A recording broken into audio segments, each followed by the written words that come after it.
नमस्कार दोस्तों। तो अब हम बात करने वाले HTML के अंदर टैग्स क्या होते हैं, एलिमेंट्स क्या होते हैं, एट्रीब्यूट्स क्या होते हैं। तो आज की इस क्लास के अंदर हम लोग टैग्स के, एलिमेंट्स के और एट्रीब्यूट्स के अंदर का डिफरेंस भी जानने वाले हैं। टैग्स होते क्या है, ये जो टैग्स है होते क्या है ये भी जानने वाले हैं। टैग्स किस किस तरह के होते हैं, किस किस टाइप के टैग्स होते हैं ये भी हम लोग जानने वाले। टैग्स का यूज क्या है, ये जो टैग्स है इनका यूज क्या है ये भी हम लोग जानने वाले। और टैग्स को यूज ही क्यों करना है, टैग्स को यूज ही क्यों करना है हमें, इसके बारे में भी हम लोग जानने वाले। उसके बाद हम लोग क्या जानने वाले, टैग्स और एलिमेंट्स के बीच का डिफरेंस क्या होता है वो भी हम लोग यहाँ पे कवर करने वाले हैं। उसके बाद बात आती है एट्रीब्यूट्स की। तो एट्रीब्यूट्स होते क्या है इसके बारे में भी हम लोग डिस्कस करने वाले। ओके चलिए स्टार्ट करते हैं एक और इंटरेस्टिंग टॉपिक HTML के अंदर, tags, elements and attributes.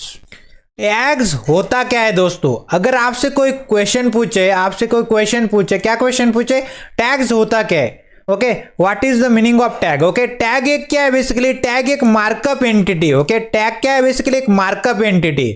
Tag क्या है, एक मार्कअप एंटिटी। तो मार्कअप एंटिटी का मतलब क्या है, टैग एक स्पेशल वर्ड है। ओके टैग एक क्या है, स्पेशल वर्ड है।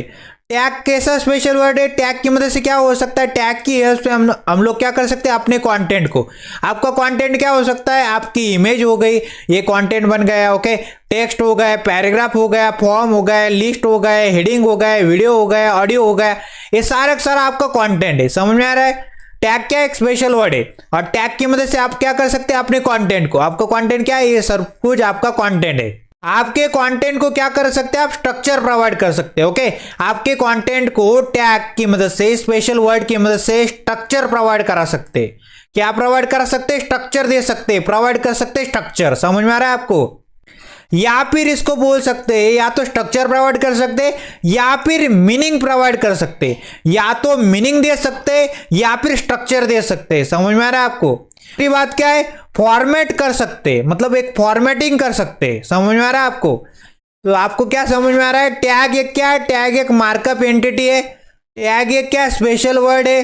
टैग की मदद से क्या कर सकते हैं, अपने कंटेंट को आप स्ट्रक्चर प्रोवाइड कर सकते हैं, मीनिंग प्रोवाइड कर सकते हैं, फॉर्मेट कर सकते हैं और आपका कंटेंट क्या हो जाएगा, कंटेंट कौन सा, इमेज को स्ट्रक्चर प्रोवाइड करना, मीनिंग देना या फिर फॉर्मेट करना, टेक्स्ट को भी उसी प्रकार से paragraph, form, list, heading, video, audio, इन सबको क्या करना, स्ट्रक्चर प्रोवाइड करना, मीनिंग देना या फिर फॉर्मेट करना। ओके फॉर्मेटिंग करनी है इनकी। ओके तो ये किसकी मदद से हो सकती है, टैग की मदद से हो सकती है, पॉसिबिलिटी। ओके और टैग की मदद से हम लोग ये भी पता कर सकते हैं कहाँ पे, मान लेते मेरे पास एक वेबसाइट थी और उसका एक वेब पेज था, क्या बेसिकली एक वेब पेज है और मैं जानना चाहता हूँ कहाँ पे मेरा इमेज आना चाहिए। मान लेते इधर को इमेज आना चाहिए, इधर को कुछ टेक्स्ट आना चाहिए, इधर को पैराग्राफ आना चाहिए, इधर को फॉर्म आना चाहिए, लिस्ट आना चाहिए, हेडिंग आना चाहिए, वीडियो, ऑडियो कहाँ पे आना चाहिए, कहाँ पे आना चाहिए ये कौन बताता है, टैग बताता है। और क्या आना चाहिए, हेडिंग आनी चाहिए, कहाँ पे आनी चाहिए, तो इधर को आनी चाहिए, कहाँ पे और क्या ये कौन बताता है, टैग बताता है। समझ में आ रहा है,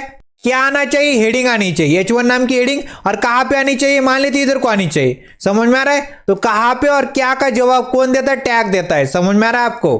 अब आप बोल रहे होंगे मीनिंग प्रोवाइड कैसे करता है दोस्त, मीनिंग प्रोवाइड इस तरह से करता है। मान लेते आपको एक एग्जांपल देता हूं। ओके एग्जांपल है मेरे पास, एग्जांपल इस प्रकार से, मान लेते टेक्स्ट टू स्पीच हो रहा है। ओके मतलब क्या है, पर्टिकुलर कंटेंट बोला जा रहा है। ओके पर्टिकुलर कंटेंट क्या कर रहा है, बोला जा रहा है, टेक्स्ट टू स्पीच हो रहा है।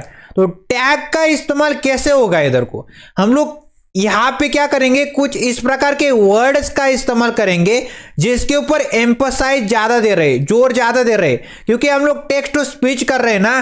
तो इस प्रकार से टैग को लिखेंगे कि किसी पर्टिकुलर वर्ड के ऊपर एम्फसाइज ज्यादा हो। ओके तो ये भी टैग की मदद से हो सकता है। तो यहां पे आपने क्या पढ़ लिया, मीनिंग भी प्रोवाइड कर सकते हैं टैग की मदद से। ओके किसी पर्टिकुलर वर्ड के ऊपर ज्यादा एम्फसाइज कराना ये टैग की मदद से पॉसिबल हो सकता है। ओके मान लेते दोस्तों कुछ इस प्रकार का कंटेंट था जो सिर्फ और सिर्फ हेडर के अंदर ही हमको लाई करना था। ओके, मान लेते एबीसी नाम का कंटेंट था, सिर्फ और सिर्फ हेडर के अंदर डालना था, तो हम लोग हेडर टैग का इस्तेमाल कर लेंगे। और कुछ ऐसा कंटेंट था जो सिर्फ और सिर्फ फुटर के अंदर ही डालना था, तो फुटर टैग का इस्तेमाल कर लेंगे। तो फुटर टैग की मदद से हम लोग फुटर के अंदर डाल सकते, हेडर टैग की मदद से हेडर टैग के अंदर डाल सकते। मान लेते एबीसी कंटेंट था, उसको कहाँ पे डालना था, मेरे को हेडर के अंदर डालना था, तो मैं हेडर टैग का इस्तेमाल कर लूंगा।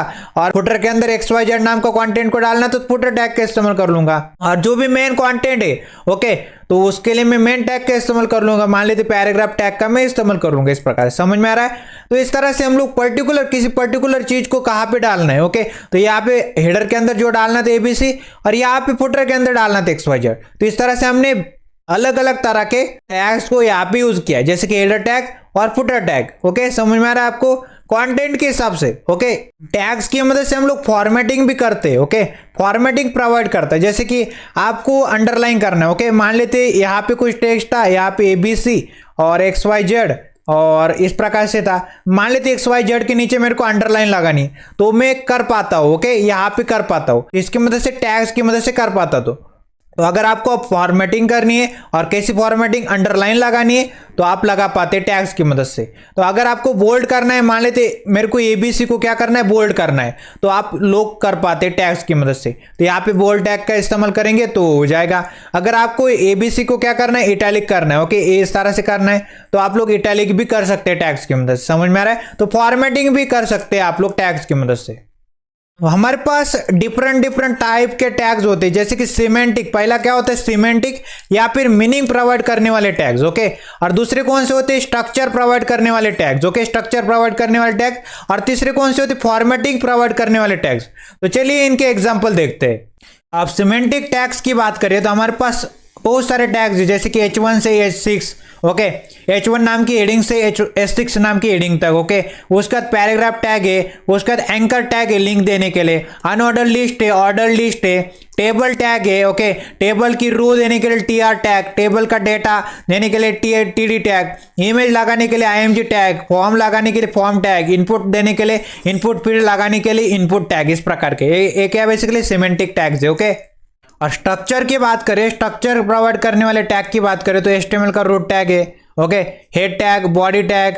ओके, बॉडी टैग, हेड के अंदर मेटाडेटा आता है, टाइटल आता है, CSS को HTML पे लिंक कर सकते हैं, बॉडी के अंदर सारा का सारा कंटेंट आ सकता है। ओके, और HTML के रूट टैग के अंदर तो सारा का सारा पूरा कोड आता है। ओके, और उसके बाद हेडर टैग है, हेडर टैग के अंदर हम लोग क्या करते हैं, हेडर को देते हैं। ओके, और मेन टैग के अंदर मेन वाला कंटेंट, असाइड के अंदर असाइड वाला, footer tag, article tag. Okay, footer में फुटर, आर्टिकल में आर्टिकल, सेक्शन में सेक्शन वाला कंटेंट, नेविगेशन में नेविगेशन बार बनाते हैं हम लोग, तो नेविगेशन टैग के अंदर डालते हैं उसको। ओके, और फॉर्मेटिंग की बात करें तो फॉर्मेटिंग में भी हमारे पास बहुत सारे टैग्स हैं, जैसे कि बोल्ड टैग, बोल्ड करने के लिए, इटैलिक करने के लिए इटैलिक टैग, अंडरलाइन करने के लिए अंडरलाइन वाला टैग, यू टैग। इस तरह से MBS था, टेक्स्ट था, इसके ऊपर एक लाइन खींचने के लिए मतलब स्ट्राइक करने के स्ट्राइक टैग। ओके, उसके बाद हमारे पास एक स्ट्रॉन्ग टैग होता है, बोल्ड टैग की जैसा होता है। उसके बाद एम्फसाइज देने के लिए एम्फसाइज वाला टैग, सुपर स्क्रिप्ट वाला एक टैग होता है, सबस्क्रिप्ट वाला टैग होता है, मैथ के लिए होता है, ये भी बताऊंगा। उसके बाद प्री टैग होता है, एक कोड का स्निपेट रखने के लिए, कोड का स्निपेट इस प्रकार से रखने के लिए ये टैग होता है कोड वाला। ओके, ये हो गए फॉर्मेटिंग वाले टैग। अब हम सिमेंटिक, स्ट्रक्चर और फॉर्मेटिंग वाले जो टैग इनको डिटेल में पढ़ते हैं। अब बात आती सेल्फ क्लोजिंग टैग किसे कहते हैं। मान लेते फर्स्ट लाइन के ऊपर क्या था, MBS था। ओके, और मान लेते फिफ्थ लाइन के ऊपर मेरे को क्या करना था, मान लेते सेकंड लाइन के ऊपर ही कोडिंग को प्रिंट करना था। फर्स्ट लाइन के ऊपर MBS और सेकंड लाइन के ऊपर कोडिंग को प्रिंट करना था। यहाँ पे मेरे को क्या करना था, न्यू लाइन में करना था ना, न्यू लाइन में। तो अगर आपको करना है न्यू लाइन देनी है तो हमारे पास क्या होता है, BR टैग होता है। ओके, BR टैग, इसको ब्रेकिंग टैग बोलते हैं और इसको हम लोग क्या बोलते हैं, सेल्फ क्लोजिंग टैग। मतलब इसके अंदर ओपनिंग टैग और क्लोजिंग टैग नहीं होता। ओके, मतलब क्लोजिंग टैग नहीं होता, ओपनिंग टैग तो होता है जरूर इधर को, बट क्लोजिंग टैग नहीं होता इसके अंदर। ओके, सेल्फ क्लोजिंग टैग है। ओके, इसको आप लोग इस तरह से भी लिख सकते हैं, इस तरह से और इस तरह से। ओके, समझ में आ रहा है आपको? यहाँ पे फॉरवर्ड स्लैश आगे को नहीं लिखना है। ओके, पीछे लिख सकते।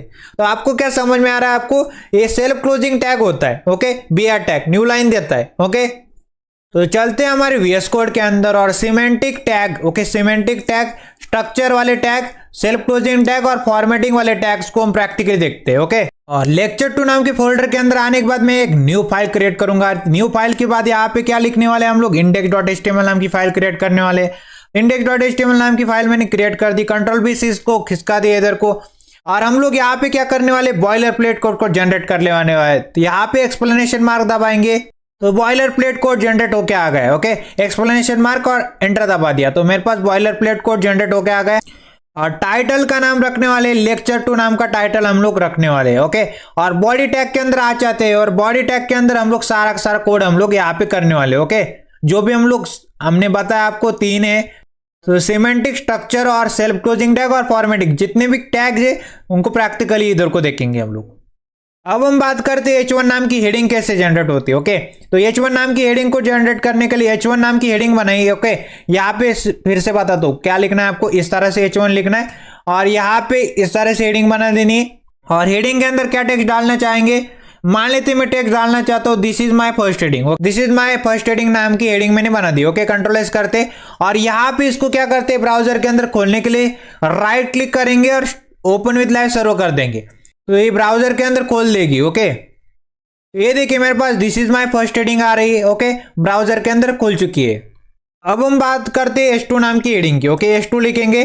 S2 नाम की हेडिंग किस तरह से दिखेगी आपको, मान लेते यहाँ पे उसके अंदर भी कंटेंट डाल देते। तो इस तरह से मैंने S2 नाम की हेडिंग बना दी, this is my second heading. Okay, Ctrl+S करते हो और ब्राउजर के ऊपर चलते हैं, ये देख सकते हैं this is my second heading आ रहा है इधर। ओके, तो यहाँ पे साइज की बात करें तो this is my first heading नाम की जो H1 नाम की हेडिंग थी, ओके, इसकी साइज ज्यादा है एज कंपेयर टू इसकी साइज। ओके, H2 नाम की हेडिंग साइज की बात करें और बोल्डनेस की बात करें तो यहाँ पे बोल्डनेस भी ज्यादा है और यहाँ पे बोल्डनेस थोड़ा सा कम है। बट अगर आप इस तरह से आंसर देना चाहेंगे तो ये सरासर गलत है। ओके, क्योंकि हम लोग यहाँ पे क्या बात कर रहे हैं, सिग्निफिकेंस की बात करें। ओके, H1 नाम की हेडिंग है इधर को, इसका सिग्निफिकेंस ज्यादा है एज कंपेयर टू H2 नाम की हेडिंग इधर को लिखी हुई है। ओके, तो यहाँ पे सिग्निफिकेंस की बात कर रहे हैं हम लोग। ओके, साइज की बात करें तो साइज तो ऑटोमेटिकली हमारे पास जो प्रॉपर्टीज होती है CSS की, उसकी मदद से साइज इसकी और इसकी इक्वल तो कर सकते हैं हम लोग, उसकी कोई चिंता वाली बात नहीं। बट सिग्निफिकेंस की बात करें तो जो H1 नाम की हेडिंग होती है उसका सिग्निफिकेंस ज्यादा होता है एज कंपेयर टू H2 नाम की हेडिंग के। अब हम क्या करते हैं, इसी तरह से H3 नाम की हेडिंग बना देते हैं। ओके, इसको क्या कर लेते, कॉपी कर दे और पेस्ट कर दे। ओके, पेस्ट कर दे और यहाँ पे बदल देते, यहाँ पे क्या कर देते, यहाँ पे H4 कर देते और यहाँ पे भी H4 कर देते और यहाँ पे क्या कर देते, H5 कर देते और यहाँ पे H5 कर देते और यहाँ पे क्या कर देते, S6 कर देते और यहाँ पे भी हम लोग S6 कर देते। ओके, और इसको उठा देते, this is my second heading. Okay, इसको उठा दे, इधर को कॉपी पेस्ट कर देते। ओके, यहाँ पे भी कॉपी पेस्ट कर दिया और यहाँ पे भी क्या कर दिया, इन दोनों जगह पे H5 के अंदर भी और S6 के अंदर भी कॉपी पेस्ट कर दिया। और सेकंड की जगह यहाँ पे क्या कर देना है, हमको थर्ड कर देना है। ओके, यहाँ पे क्या कर देना है, थर्ड कर देना है, इस तरह से थर्ड कर दिया और यहाँ पे क्या कर देना है, फोर्थ कर देना है। ओके, फोर्थ कर दिया और यहाँ पे क्या करते, यहाँ पे 5 करते और यहाँ पे क्या करते, यहाँ पे 6 करते, यहाँ पे 5th कर देते, 5th। ओके, तो हमारे पास this is my first heading, this is my second heading, this is my third heading, this is my fourth heading, this is my 5th heading, this is my 6th heading. याद रखने वाली चीजें है कि HTML के अंदर हमारे पास H1 से S6 नाम की, मतलब H1 से X6 हेडिंग होती है। ओके, बट अगर मैं यहाँ पे Ctrl+S करके ब्राउजर के ऊपर चलूँ तो ये देखिए, इसको थोड़ा सा जूम कम कर देते तो यहाँ पे this is my first heading, इसका सिग्निफिकेंस सबसे ज्यादा होता है। This is my second heading, इसका थोड़ा सा कम होता है। This is my third heading H3 नाम की, इसका और थोड़ा कम होता है। This is my fourth heading, इसका और थोड़ा कम सिग्निफिकेंस होता है। This is my 5th heading, इसका और ज्यादा कम सिग्निफिकेंस होता है। और this is my 6th heading, इसका सबसे कम सिग्निफिकेंस होता है। ओके, तो समझ में आ रहा है आपको।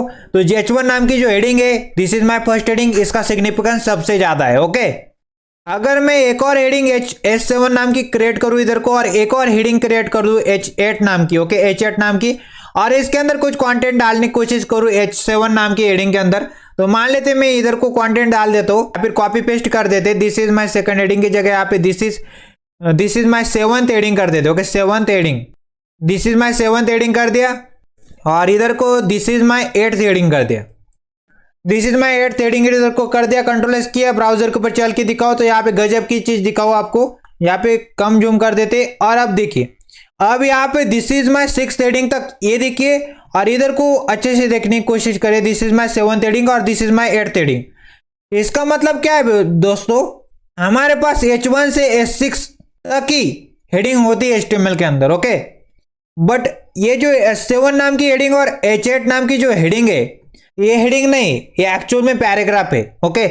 हमारे पास H1 से H6 तक की हेडिंग होती है और बाकी के बाकी सब कुछ पैराग्राफ है। देख सकते हैं ये भी पैराग्राफ और ये भी पैराग्राफ। गौर से देखने वाली बात ये है कि एक ही लाइन के अंदर दोनों आ रहे, नई लाइन के अंदर नहीं आ रहे, ओके। हेडिंग की केस में क्या होता है, अलग अलग लाइन में आ जाते हैं, ओके। बट पैराग्राफ की केस में क्या होता है, सिंगल लाइन में आ जाता है। अगर मैं आपको बताऊं पैराग्राफ लिख के, तो पैराग्राफ टैग लिखा और पैराग्राफ टैग के अंदर मैं डाल दूं, तो मान लेते this is my paragraph, okay. Second heading की जगह यहाँ पे कट कर देते इसको, दिस इज माय पैराग्राफ डाल देते, ओके। तो यहाँ पे मैंने क्या कर दिया, दिस इज माय पैराग्राफ लिख दिया, okay. This is my paragraph, paragraph tag के अंदर कंट्रोल एस किया, ब्राउजर के ऊपर चला गया। तो यहाँ पे देखो, ये this is my 7th heading, this is my 8th heading और दिस इज माय पैराग्राफ। इन सबको अच्छे से देखो, this is my 7th heading और this is my 8th heading, ये दोनों पैराग्राफ की तरह बिहेव कर रहे हैं। और दिस इज माय पैराग्राफ तो ऑलरेडी पैराग्राफ ही है, ओके। बट ये जो H1 से H6 तक जो हेडिंग है, ये एक्चुअल में हेडिंग है, ओके। तो आपको बेस्ट प्रैक्टिस यही रहती है कि आप हमेशा से याद रखिएगा H1 से H6 तक की हेडिंग को लिखिएगा, ओके। H7 लिखोगे तो हेडिंग नहीं मानी जाएगी, पैराग्राफ की तरह भी होगा, और H8 भी पैराग्राफ की तरह ही भी होगा, ओके। और ये तो ऑलरेडी पैराग्राफ था। अब क्वेश्चन ये आता है कि हमारे पास H1 नाम की हेडिंग थी, this is my first heading, इसको मैं कॉपी पेस्ट कर दिया तो इधर को, ओके। कॉपी किया, पेस्ट कर दिया, this is my first heading, this is my first heading. क्या ये संभव है, क्या हम लोग इस तरह से चीजें कर सकते हैं कि H1 नाम की हेडिंग को 2 बार कॉपी पेस्ट करके? तो यहाँ पे देख सकते हैं कि सिमिलर आ रहा है, कोई भी चिंता वाली बात नहीं। बट आपको ये करना नहीं है, क्योंकि यहाँ पे हमारा जो, मान लेते कोई भी आपने वेबसाइट बनाई, ओके, और आपने क्या कर दिया, उसको डाल दिया, ओके। SEO करने की कोशिश कि आपको रैंक कराना था, और आपने क्या करके रखा था, this is my first heading H1 नाम की और this is my first heading H1 नाम की, दो बार H1 नाम की हेडिंग राइट करके रखी, ओके। तो कंफ्यूजन ये होती है जब भी हमारा जो गूगल का सर्च इंजन होता है उसको पढ़ने की कोशिश करता है या फिर ब्राउजर पढ़ने की कोशिश करता है, तो उसको क्या दिखाई देता है, जो भी सर्च इंजन होता है, ओके। सर्च इंजन इस तरह से देखता है कि यहाँ पे इस बंदे ने 2 बार H1 लिखा है, तो यहाँ पे उसको सर्च इंजन में रैंक नहीं करता, ओके। SEO में रैंक नहीं करता उसको। तो ये बेस्ट प्रैक्टिस ये रहती है कि H1 नाम की हेडिंग 2 बार से एक ही बार लिखने की, ओके, 2 बार नहीं लिखने की। तो अभी हमने कवर किया कि हेडिंग किस तरह से लिखी जाती है। तो यहाँ पे याद रखने वाली चीज ये है कि आपको हेडिंग के अंदर H1 इस तरह से लिखना है और यहाँ पे बीच में हेडिंग का नाम दे देना है और इस तरह से क्लोजिंग कर देना है क्लोजिंग टैग की मदद से, ओके। H1 होगा इधर को, ओके। तो H1 नाम की हेडिंग की प्रायोरिटी सबसे ज़्यादा होती है, ओके, उसकी वैल्यू सबसे ज़्यादा होती है, और H6 की सबसे कम होती है, ओके। इस प्रकार से याद रखने वाली चीज़। और पैराग्राफ की बात करें तो कुछ भी आपको पैराग्राफ लिखना है तो आप पैराग्राफ टैग का इस्तेमाल करते हैं। तो पैराग्राफ टैग को लिखते कैसे, इस प्रकार से, इधर को कंटेंट आएगा, इस तरह से क्लोज कर देंगे। ये हो गया ओपनिंग टैग, ये हो गया क्लोजिंग टैग, बीच में आएगा कंटेंट, ओके। नोट करने लायक बात यह है कि H1 से H6 तक हेडिंग होती है और H1 की प्रायोरिटी सबसे ज़्यादा होती है, उसकी वैल्यू सबसे ज़्यादा होती है, ओके, और H6 की सबसे कम होती है। और पैराग्राफ की केस में तो पैराग्राफ इस तरह से लिखा जाता है, ओके। और अगर आपने H7 लिख दिया इस प्रकार से, H7, ओके, H7 लिख दिया या फिर H8 लिख दिया इस प्रकार से, तो क्या माना जाएगा, एक पैराग्राफ ही माना जाएगा, ओके, पैराग्राफ ही माना जाएगा। समझ में आ रहा है आपको? इस प्रकार की चीजें आपको याद रखनी है। अब हम देखने वाले एंकर टैग के बारे में कि लिंक, एंकर टैग का मतलब सिंपल सा है कि आपको अगर कोई भी लिंक लगानी तो एंकर टैग की मदद से आप लगा सकते हैं। जैसे कि हाइपर लिंक लगानी तो एंकर टैग को देख लेते हैं। एंकर टैग की बात करें तो एंकर टैग को इस तरह से लिखा जाता है, ओके, इस तरह से और इस तरह से, और बीच में मान लेते इधर को लिख दिया click here, okay, click here. तो मैं क्या करना चाहता हूँ, क्रिएट, ओके, मैं एक लिंक क्रिएट करना चाहता हूँ, ओके, लिंक क्रिएट करना चाहता हूँ। मतलब जब भी मैं, मान लेते ये नाम की लिंक थी, ओके, ये नाम की लिंक के ऊपर मैंने क्लिक किया तो बी नाम के वेब पेज के ऊपर मैं मूव हो गया, ओके। समझ में आ रहा है? तो एंकर टैग को लिखना है इस प्रकार से, इस तरह से ओपनिंग टैग, और बीच में मान लेते click here, okay, click here इस तरह से लिख देना है और इस तरह से इसको क्लोज कर देना है, ओके। तो क्लिक हेयर नाम का लिंक क्रिएट होगा, बट बीच में अब लिंक कैसे देंगे, तो यहाँ पे ये जो एंकर टैग स्टार्टिंग हो रहा है ना ओपनिंग टैग के अंदर, ये आपको यहाँ पे लिंक देना पड़ता है, ओके। तो लिंक देने का प्रोसेस अब हम देखते हुए, एंकर टैग का मतलब क्या है, सिंपल सा, हाइपरलिंक क्रिएट करना। ओके, हाइपरलिंक क्रिएट करना मतलब क्या, मान लेते एक डॉक्यूमेंट था ओके ए नाम का, ओके ए नाम का डॉक्यूमेंट था और सेकंड डॉक्यूमेंट था बी नाम का। तो मेरे को ए डॉक्यूमेंट से बी डॉक्यूमेंट के ऊपर जाना है। ओके, फर्स्ट डॉक्यूमेंट से सेकंड डॉक्यूमेंट के ऊपर क्या करना है, मूव करना है। तो मैं एंकर टैग की मदद से इजीली मूव कर पाता हूँ। ओके, एग्जांपल नंबर 2, मान लेते एक वेबसाइट थी ए नाम की और मेरे को सेकंड वेबसाइट मतलब बी नाम की वेबसाइट के ऊपर क्या करना है, मूव करना है। ओके, तो भी मैं एंकर टैग की मदद से कर सकता हूँ। मान लेते किसी ए नाम के बंदे को मेरे को क्या करना है, ईमेल सेंड करना है, तो भी मैं एंकर टैग की मदद से सेंड कर पाता हूँ। मान लेते मेरे को ए नाम के बंदे को क्या करना है, कॉल करना है, तो एंकर टैग की मदद से हो सकता है। ओके, तो क्या समझ में आया आपको, एंकर टैग की मदद से आप हाइपरलिंक क्रिएट कर सकते हैं। एक डॉक्यूमेंट से दूसरे डॉक्यूमेंट के ऊपर मूव करना है तो हो सकता है, एक वेबसाइट से सेकंड वेबसाइट के ऊपर या फिर वेबसाइट से सेकंड वेबसाइट के ऊपर मूव करना, या फिर फर्स्ट वेब पेज से सेकंड वेब पेज के ऊपर मूव करना, या फिर किसी को ईमेल सेंड करना। ओके, या फिर किसी को कॉल करना। ओके, ये हो सकता है एंकर टैग की मदद से। तो एंकर टैग को राइट करने का तरीका क्या है। ओके, एंकर टैग को राइट करने का तरीका बहुत ही सिंपल है। ओके, तो आपको क्या लिखना पड़ता है, पहले तो लिखना पड़ता है ए। ओके, इस प्रकार से, और यहाँ पे मतलब ए ओपनिंग टैग हो गया, ए क्लोजिंग टैग हो गया, और बीच में मान लेते click here. Okay, click here नाम का मैंने क्या कर दिया, लिंक क्रिएट कर दिया। मतलब इस प्रकार से, इस तरह से क्लिक हेयर और इस तरह से क्लोज कर दिया। समझ में आ रहा है आप तो। और उसके बाद जो ओपनिंग वाला टैग है, ओपनिंग वाला टैग कौन सा है, ओपनिंग वाला टैग, यहाँ पे href लिखना है, इज इक्वल टू लिखना है और डबल कोट्स के अंदर लिंक दे देना है। ये क्या है, बेसिकली एक लिंक है। ओके, ये क्या है, बेसिकली एक लिंक है। तो ये href इस सिंगल टैग के अंदर, ओके, ये ओपनिंग टैग के अंदर, ये एंकर टैग के ओपनिंग टैग के अंदर href एट्रीब्यूट, इसको क्या बोलते हैं, href एट्रीब्यूट। ओके, इसको क्या बोलेंगे, href एट्रीब्यूट। तो href एट्रीब्यूट के अंदर क्या लिखा है, href attribute is equal to double quotes के अंदर https://www.google.com।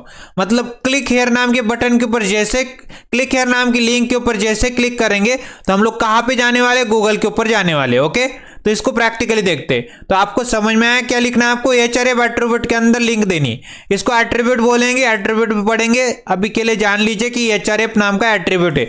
एट्रीब्यूट किस तरह से दिखाई देता है, मान लेते ABC is equal to double quotes और डबल कोट्स के अंदर लिंक दे दी, मान लेते XYZ is equal to double quotes, तो इधर से ये क्या बन जाएगा, एक एट्रीब्यूट बन जाएगा। प्रैक्टिकली देखते चलते हुए इस कोड के अंदर।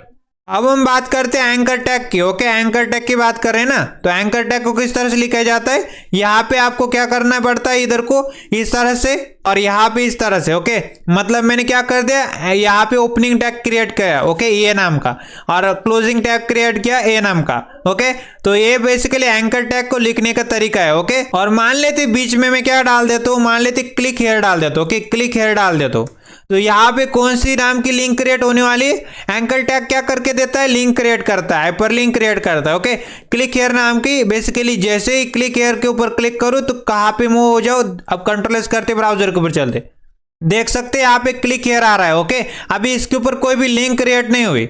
अब हम इसके ऊपर चलते इस एंकर टैग के ओपनिंग टैग के अंदर। ओके, यहाँ पे आ चुका और यहाँ पे लिखना पड़ता हमको href is equal to. Okay, href का मतलब क्या है, href एट्रीब्यूट है। Okay, href is equal to double quotes के अंदर लिंक देंगे। तो कहाँ पे जाना है आपको, तो मान लेते मेरे को जाना है https://www.google.com। ओके, इस प्रकार से मैंने लिख दिया। ओके, क्या लिखा है इधर को, एंकर टैग के अंदर ओपनिंग टैग के अंदर आ गया। ओके, इसके बाद href इज इक्वल टू लिखा। Okay, href is equal to और इज इक्वल टू के बाद डबल कोट्स के अंदर लिंक डाल दी, https://www.google.com। ओके, तो क्लिक हेयर नाम के लिंक के ऊपर जैसे क्लिक करूंगा तो कहाँ पे चले जाएगा, गूगल के ऊपर चला जाएगा। कंट्रोल एस करते ब्राउजर के ऊपर चलते, ये देखिए यहाँ पे क्लिक हेयर आ रहा है, जैसे इसके ऊपर क्लिक करूं तो कहां पे चला जाएगा, गूगल के ऊपर चला जाएगा। ओके, समझ में आ रहा है, ये बोलना था मेरे को। मतलब एक लिंक से, ओके, मतलब ये बेसिकली इसको मानिए एक वेब पेज है, एक वेब पेज से दूसरे वेब पेज के ऊपर आकर आपको मूव करना है, या फिर एक वेबसाइट से दूसरे वेबसाइट के ऊपर आकर आपको मूव करना है, तो आप इजीली कर पाते हैं किसकी मदद से, एंकर टैग की मदद से। एंकर टैग क्या क्रिएट करके देता है, हाइपरलिंक क्रिएट करता है। ओके, जैसे इसके ऊपर क्लिक करो तो ये नाम की वेब पेज या फिर ये नाम की वेबसाइट से आप बी नाम की वेबसाइट के ऊपर मूव हो जा रहे हैं। समझाओ क्या, यहाँ पे क्या लिखना है, ये टैग इस तरह से एंकर टैग बोलते हैं, ओपनिंग टैग है एंकर टैग का, ओके। इसको बोलते हैं क्लोजिंग टैग है एंकर टैग, ओके। और बीच में मान लेते मैंने क्लिक हेयर डाल दिया, ओके। क्लिक हेयर इधर को इस तरह से डाल दिया और उसके बाद मैंने क्या कर दिया, इस एंकर टैग के अंदर गए HRF इज इक्वल टू लिखा, HRF नाम का attribute is equal to double quotes के अंदर लिंक डाल दी। तो यहाँ पे क्या डालना है, लिंक कैसे डालनी है, HTTPS, ओके। यहाँ पे क्या डालना है, HTTPS इस तरह से, और यहाँ पे :/www.google.com, ओके, google.com। इस प्रकार से आपकी जो मर्जी है, आप कोई भी वेबसाइट का लिंक इधर को दे सकते हैं। तो क्लिक हेयर नाम की लिंक के ऊपर जैसे क्लिक करूंगा तो कहाँ पे चला जाएगा, वो गूगल के ऊपर चला जाएगा, ओके। गूगल की वेब पेज के ऊपर चला जाएगा। समझ में आ रहा है आपको? इस तरह से काम चलता है। अगर आपको एट्रीब्यूट समझ में नहीं आता तो एट्रीब्यूट को समझा देता, ओके। मान लेते मैंने ये नाम का एंकर टैग लिखा और मान लेते मैंने यहाँ पे बीच में डाल दिया क्लिक हेयर, ओके। यहाँ पे इस तरह से क्लिक डाल दिया और मान लेते मैंने यहाँ पे अंदर गया और मान लेते ABC इज इक्वल टू लिखा, ओके। ये भी क्या बन गया, एक एट्रीब्यूट बन गया। मान लेते XYZ is equal to double quotes के अंदर, ये भी क्या बन गया, एट्रीब्यूट बन गया। मान लेते MBS is equal to double quotes, ये भी क्या बन गया, एट्रीब्यूट बन गया। मान लेते HRF is equal to double quotes, ये भी क्या बन गया, एट्रीब्यूट बन गया। समझ में आ रहा है? एट्रीब्यूट को कैसे लिखते समझ में आ रहा है? आपको क्या लिखना पड़ता है, मान लेते PQR लिखा is equal to double quotes, ये भी क्या बन गया, एट्रीब्यूट बन गया। तो एट्रीब्यूट को लिखना आपको आ गया, तो इस तरह से एट्रीब्यूट दिखता है, ओके। ये basically ABC is equal double quotes, ये भी attribute, XYZ is equal to double quotes attribute, MBS is equal to double quotes attribute, HRF is equal to double quotes attribute, PQR is equal to double quotes, ये भी attribute, okay. और ये पूरा क्या बन जाएगा, एक एलिमेंट बन जाएगा। ये बेसिकली ये ओपनिंग टैग है, ओके। यहाँ तक ओपनिंग टैग है, ओके। और ये यहाँ पे क्या है, क्लोजिंग टैग है, और बीच में क्या है, कंटेंट है, ओके। और ये बेसिकली क्या है, एट्रीब्यूट है, ओके। तो समझ में आ रहा है, एलिमेंट क्या है, पूरा एलिमेंट है, और ये बेसिकली एट्रीब्यूट है, और ये ओपनिंग टैग है, और ये क्लोजिंग टैग है। तो एंकर टैग को आपने आसानी से समझ लिया। तो जल्दी से फटाफट एंकर टैग का यूज देख लेते हैं, ओके। तो आपको क्या लिखना है, मान लेते एंकर टैग लिखा मैंने, ओके। एंकर टैग लिखा और मान लेते मेरे को किसी भी वेबसाइट के ऊपर जाना है, ओके। किसी भी वेबसाइट के ऊपर जंप करना है, तो मान लेते बीच में वेबसाइट डाल दी और यहाँ पे एंकर टैग के ओपनिंग टैग के अंदर गया मैं, और यहाँ पे क्या लिखना है आपको, HRF इज इक्वल टू लिखना है, HRF नाम का एट्रीब्यूट और डबल कोट्स के अंदर लिंक दे देनी, ओके। मान लेते मैंने सपोज किया और HTTPS लिख दिया और डबल कोट्स HTTPS लिखा, ओके। कोलन डाले और कोलन के बाद यहाँ पे क्या डाल दिया, $/ और मान लेते कोई भी वेबसाइट, तो मान लेते example.com, ओके। example.com, example.com इस प्रकार से डाल दे इधर को, ओके। तो क्या बन जाएगी, एक वेबसाइट के ऊपर, मतलब एक वेब पेज से दूसरे वेब पेज के ऊपर मूव हो रहे हैं, ओके। एक वेबसाइट से दूसरी वेबसाइट के ऊपर मूव हो रहे हैं हम लोग, ओके। तो आपने क्या लिखा, एंकर टैग का ओपनिंग टैग, बीच में वेबसाइट डाल दी और यहाँ पे ये वेबसाइट का सिर्फ और सिर्फ नाम देना है, ओके। क्लिक हेयर कुछ भी डाल सकते, और HRF is equal to double quotes के अंदर लिंक देनी, कंट्रोल किया, ब्राउजर के ऊपर चले गए। तो ये देखिए यहाँ पे वेबसाइट आ रही है, वेबसाइट मतलब वेबसाइट का बेसिकली टेक्स्ट आ रहा है, ओके। इसके ऊपर जैसे क्लिक करूँ तो मैं किसके ऊपर, example.com के ऊपर चला जाता हूँ, ओके। तो example.com का कोई डोमेन नहीं, बट यहाँ पे याद रखने वाली चीज ये है कि HRF is equal to double quotes के अंदर आपको वो लिंक देनी है जहां पे आपको मूव होना है, ओके। आपको मूव करना है, ओके। तो ये यूज नंबर 1 है किसी भी वेबसाइट के ऊपर मूव करने का, ओके। अब हम देखते हैं किसी भी बंदे को मेल कैसे सेंड करेंगे, ओके। मेल कैसे सेंड करेंगे, एंकर टैग की मदद से, ओके। एंकर टैग की मदद से मेल भी सेंड कर सकते हैं। तो आपको क्या लिखना पड़ता है, एंकर टैग इस तरह से ओपनिंग और क्लोजिंग टैग क्रिएट कर दिया, और मान लेते हैं आपको क्या करना है, ईमेल सेंड करना है। तो यहाँ पे लिख देंगे ईमेल और अंदर चलेंगे और यहाँ पे क्या लिखेंगे, HRF इज इक्वल टू, मतलब HRF एट्रीब्यूट और डबल कोट्स के अंदर, ओके, लिंक दे देनी। मतलब यहाँ पे क्या है, आपको सेंड करना क्या है, ईमेल। तो आपको कहाँ पे सेंड करना है, तो मेल टू लिखा और यहाँ पे क्या लिख देना है, मान लेते mbs@, okay, mbs@gmail.com, okay. gmail.com इधर को लिख दिया, ओके। इस तरह से मैंने लिख दिया मेल टू, ओके। क्या लिखा है इधर को देखो, एंकर टैग लिखा, HRF एट्रीब्यूट के अंदर डबल कोट्स के अंदर मेल टू लिखा पहले, फिर mbs लिखा @gmail.com और वहां पे बीच में ईमेल लिख दिया, ईमेल इस तरह का टेक्स्ट लिख दिया और एंकर टैग को क्लोज कर दिया, ओके। कंट्रोल किया, ब्राउजर के ऊपर चला गया। यहाँ पे क्या आ रहा है, ईमेल आ रहा है, ओके। ईमेल नाम का टेक्स्ट है, इसके ऊपर जैसे मैं क्लिक करूं तो कहां पे चला जाएगा, देखो यहाँ पे मेरे से पूछ रहा है select an app, open this mail to link, okay. ये बेसिकली एक लिंक है, ओके। इस लिंक के ऊपर जैसे क्लिक करता हूं तो मेरे से पूछता है कि ये जो ईमेल है आप सेंड करना चाहते किस ऐप की मदद से, ओके, सेंड करना चाहते, तो ये मेरे से पूछ रहा है। तो आप जो मर्जी चाहे, ब्रेव, गूगल क्रोम, जो मर्जी चाहे आप सेंड कर सकते हो। ओके, आपका जो डिफॉल्ट है सेंड करने वाला ईमेल को, उसका आप इस्तेमाल कर सकते हो। तो आपको क्या समझ में आया, एंकर टैग की मदद से हम लोग ईमेल भी सेंड कर सकते हैं। इस प्रकार से लिखना है एंकर टैग, क्या सेंड करना है, ईमेल सेंड करना है, तो बीच में ईमेल लिख दिया।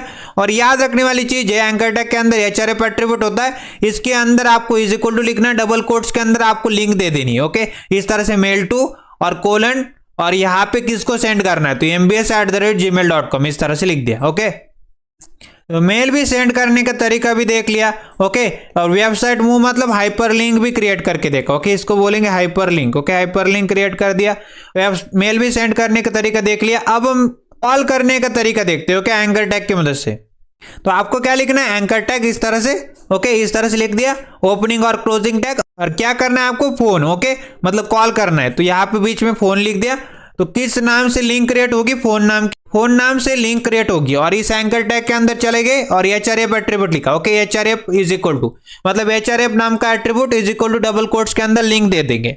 तो लिंक देंगे या फिर आपको कौन सा, मान लेते टेलीफोन लिखा इज इक्वल टू टेलीफोन और कोलन डाल दे, और यहाँ पे आपको क्या देना है, मोबाइल नंबर देना है। मतलब मान लेते +91 और मान लेते किसी बंदे का 8473623894, इस प्रकार का कुछ नंबर है। ओके, तो आपको क्या जानना पड़ेगा इधर को, तो आपको अगर किसी को कॉल करना है तो इस तरह से एंकर टैग को लिखना है। ओके, और यहाँ पे बीच में लिंक दे देनी। मान लेते यहाँ पे फोन नाम के मैंने क्या करने की कोशिश की, लिंक क्रिएट करने की कोशिश की, फोन नाम का टेक्स्ट इधर को लिख देना है।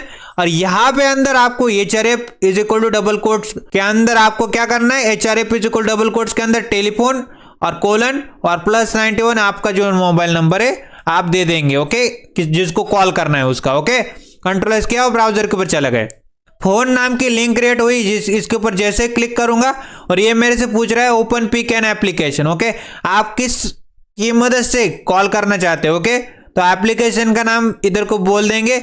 यहाँ पे इसके ऊपर जैसे क्लिक करो तो कॉल हो जाएगा। ओके, कॉल लग जाएगा। ओके, इस प्रकार से।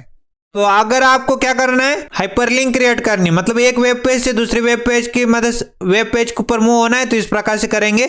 ओके, और अगर आपको मेल सेंड करना है तो इस प्रकार से, और अगर कॉल करना है तो इस प्रकार से। एंकर टैग का यूज है। ओके, अब हम बात करते हैं लिस्ट की। ओके, तो हमारे HTML के अंदर बेसिकली क्या होता है, HTML के अंदर 3 प्रकार की लिस्ट होती है। ओके, तो पहली होती है unordered list. Okay, UL tag की मदद से इस तरह से लिखना है आपको।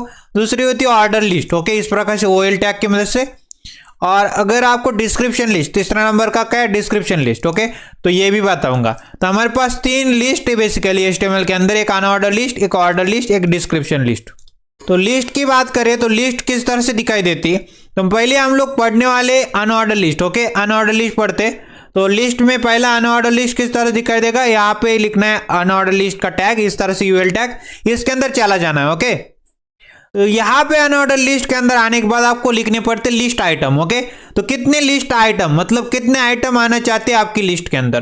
तो मैं बोलना चाहता हूँ पहले कौन सा, लिस्ट आइटम। तो YLI नाम का टैग है लिस्ट आइटम के लिए। ओके, इसको क्या करते, कॉपी कर लेते। ओके, तो मैं चाहता हूँ कितनी लिस्ट आइटम हो मेरे पास, मान लेते लिस्ट आइटम हो 3। ओके, 3 लिस्ट आइटम हो। ओके, और मान लेते 3 लिस्ट आइटम के अंदर मैं लिखना चाहता हूँ, पहले लिस्ट आइटम के अंदर मैं बैट डाल देता हूँ, दूसरे लिस्ट आइटम के अंदर मैं बॉल डाल देता हूँ, तीसरे लिस्ट आइटम के अंदर मैं क्या डाल देता हूँ, मान लेते स्टम्प्स डाल देता हूँ। ओके, इस तरह से।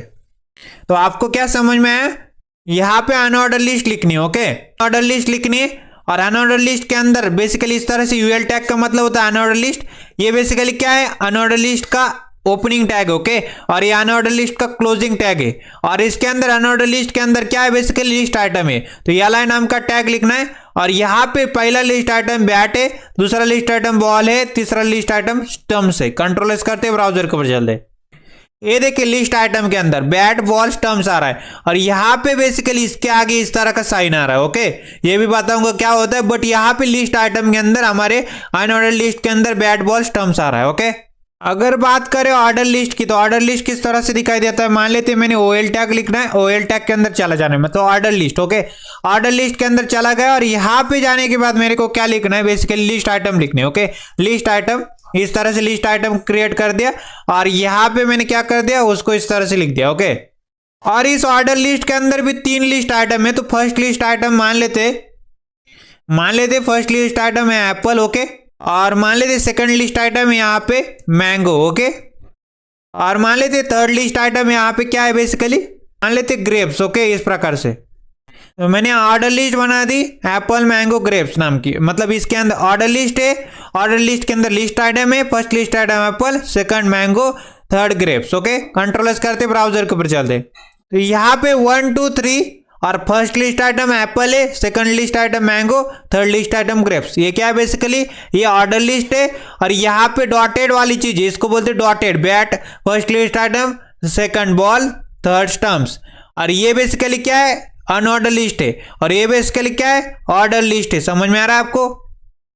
अगर आपसे कोई पूछ ले कि ऑर्डर लिस्ट और अनऑर्डर लिस्ट के बीच में डिफरेंस बताओ, तो आप क्या बोलोगे, सिमेंटिक में डिफरेंस है। ओके, दोनों के बीच में, मतलब ऑर्डरिंग में डिफरेंस है, मतलब क्या है, सीक्वेंस में डिफरेंस है। ओके, सीक्वेंस का मतलब क्या है, बेसिकली ऑर्डर लिस्ट के अंदर क्या होता है दोस्तों, ऑर्डर लिस्ट के अंदर एक के बाद एक सीक्वेंस फॉलो होता है। ओके, मतलब यहाँ पे देख सकते हैं ऑर्डर लिस्ट के अंदर 1 के बाद 2 आ रहा है, 2 के बाद 3 आ रहा है। ओके, इस प्रकार से इसको बोलते हैं सीक्वेंस फॉलो करना। ओके, मतलब एक के बाद एक के बाद एक के बाद आ रहे हैं। ओके, और अनऑर्डर लिस्ट के अंदर रैंडमली आते हैं। ओके, यहाँ पे ए आया तो बी आया फिर सी आया, यहाँ पे दिख रहा होगा आपको, बट यहाँ पे एक के बाद एक के बाद एक के बाद चीजें नहीं काम करती। मतलब यहाँ पे अगर एक्स डाल दूं तो मान लेते इधर को ए डाल सकता हूँ, यहाँ पे मान लेते एम डाल सकता हूँ, तो यहाँ पे ऑर्डर फॉलो नहीं होता, इधर को ऑर्डर फॉलो होता है, मतलब सिमेंटिक फॉलो होता है, सीक्वेंस फॉलो होती है। ओके, ऑर्डर लिस्ट के अंदर, और अनऑर्डर लिस्ट रैंडमली काम करती है। ओके, तो ऑर्डर लिस्ट के अंदर, ये जो ऑर्डर लिस्ट है इसके अंदर जो भी स्टेप्स डालोगे तो सीक्वेंस वाइज फॉलो होगे। ओके, एक के बाद फॉलो होगे, बट अनऑर्डर लिस्ट के अंदर जो भी आप स्टेप्स डालोगे वो रैंडमली फॉलो होगे। समझ में आ रहा है आपको? अनऑर्डर लिस्ट के अंदर जो भी स्टेप डालोगे वो रैंडमली फॉलो होगे, और जो ऑर्डर लिस्ट के अंदर जो भी स्टेप डालोगे वो सीक्वेंसली फॉलो होगे। ओके, तो आपको क्या समझ में आया? ऑर्डर लिस्ट और अनऑर्डर लिस्ट का डिफरेंस क्या है? सिग्निफिकेंस। ओके, इन दोनों के बीच में सिग्निफिकेंस का डिफरेंस है। ओके, बेसिकली सिमेंटिक टैग है ना, बेसिकली सिमेंटिक का क्या मतलब होता है, मीनिंग। ओके, तो ऑर्डर लिस्ट में क्या होता है, सीक्वेंस वाइज स्टेप फॉलो होते हैं। Okay, sequence wise step follow होते हैं, और अनऑर्डर लिस्ट के अंदर रैंडमली होता है। ओके, अनऑर्डर लिस्ट के अंदर देख सकते हैं यहाँ पे ए के बाद जेड डाल दोगे, या फिर जेड पहले डाल दोगे, बाद में ए डाल दोगे, बाद में एक्स डाल दोगे, तो कोई चिंता वाली बात नहीं, मतलब रैंडमली चीजें काम करती है। बट ऑर्डर लिस्ट के अंदर आपको ए के बाद बी और बी के बाद सी आना चाहिए, 1 के बाद 2, 2 के बाद 3, इस प्रकार से चीजें काम करती। तो ऑर्डर लिस्ट के अंदर सीक्वेंस वाइज चीजें काम करती, और अनऑर्डर लिस्ट के अंदर रैंडमली चीजें काम करती। मतलब यहाँ पे सिग्निफिकेंस इन दोनों के बीच में, मतलब किसके अंदर है, सिमेंटिक और मीनिंग। ओके, इस तरह से बोलोगे आप। अब हम टेबल टैग के बारे में पढ़ लेते हैं। किसी भी टेबल के अंदर क्या होता है, बेसिकली टेबल के अंदर रो होते हैं। ओके, यहाँ पे जो भी हॉरिजॉन्टल वाली चीजें बोलते हैं उसको क्या बोलते हैं, रो बोलते हैं। ओके, हॉरिजॉन्टली क्या बोलते हैं, रोज बोलते हैं, और वर्टिकली क्या होते हैं, वर्टिकली जो होते हैं उनको क्या बोलते हैं, कॉलम बोलते हैं। ओके, वर्टिकली क्या होते हैं, कॉलम होते हैं। समझ में आ रहा है? तो यहाँ पे याद रखने वाली चीज है कि ये हो गए रो 1, ये हो गए रो 2, ये हो गए रो 3, और ये हो गए रो 4। ओके, ये हो गए कॉलम 1, ये हो गया कॉलम 2, ये हो गया कॉलम 3। हॉरिजॉन्टल वाली चीजों को रो बोलेंगे, वर्टिकल वाली चीजों को कॉलम बोलोगे। ओके, तो रो 1 के अंदर क्या है, सीरियल नंबर है। ओके, नेम है, लॉगिन है। रो 2 के अंदर क्या है, 1 है, 2 है, 3 है। रो 3 के अंदर क्या है, 4 है, 5 है, 6 है। रो 4 के अंदर क्या है, 7 है, 8 है, 9 है। ओके, समझ में आ रहा है आपको? इस तरह से हमको चीजें बनानी है। तो सबसे पहले ये जानना पड़ेगा आपको टेबल टैग दिखता कैसे। तो टेबल टैग इस तरह से दिखता है, टेबल इस तरह से, टेबल टैग, और टेबल टैग के अंदर हमको चीजें करनी है। तो यहाँ पे इस टेबल टैग के अंदर हम लोग चीजें करने वाले हैं। ओके, तो टेबल टैग के अंदर हमको क्या करना है, बेसिकली टेबल की रो बनानी है, टेबल की रो बनानी है, इस तरह से टेबल की रो आएगी, और टेबल की रो को क्लोज करना है, मतलब TR नाम का टैग होगा, और यहाँ पे बीच में क्या आएगा, basically serial number, name, login. Okay, इस प्रकार से। तो इसको प्रैक्टिकली देख लेते हैं। ओके, यहाँ पे थ्योरेटिकल आपको ज्यादा समझ में नहीं आएगा, प्रैक्टिकली देखते हैं टेबल टैग को। तो टेबल टैग दिखता कैसा है, तो टेबल टैग दिखता है इस तरह से, टेबल इस तरह से, ये हो गया ओपनिंग टैग और ये हो गया क्लोजिंग टैग, इसके अंदर चले गए। तो टेबल टैग के अंदर हमको पहले क्या करना है, रो के अंदर, एक रो के अंदर पहले आना चाहिए सीरियल नंबर, फिर आना चाहिए नेम और फिर आना चाहिए लॉगिन। ओके, तो किसके अंदर आना चाहिए, टेबल रो के अंदर। ओके, टेबल रो के अंदर आना चाहिए। और जो भी डेटा अगर आपको दिखाना है, ओके डेटा दिखाना है ना, तो हमारे पास टीडी नाम का टैग होता है, टेबल डेटा। तो टेबल डेटा दिखाने के लिए टीडी नाम का टैग इस तरह से लिख दिया। और डेटा के अंदर क्या आएगा, पहले आना चाहिए serial number. Okay, serial number आना चाहिए, तो इस तरह से सीरियल नंबर आएगा। और उसके बाद टीडी फिर से लिखा और दूसरे बार क्या आना चाहिए, नेम आना चाहिए, तो इस तरह से नेम लिख दिया। फिर क्या आना चाहिए, टेबल डेटा के अंदर, टेबल डेटा के अंदर आना चाहिए लॉगिन। ओके, लॉगिन आना चाहिए।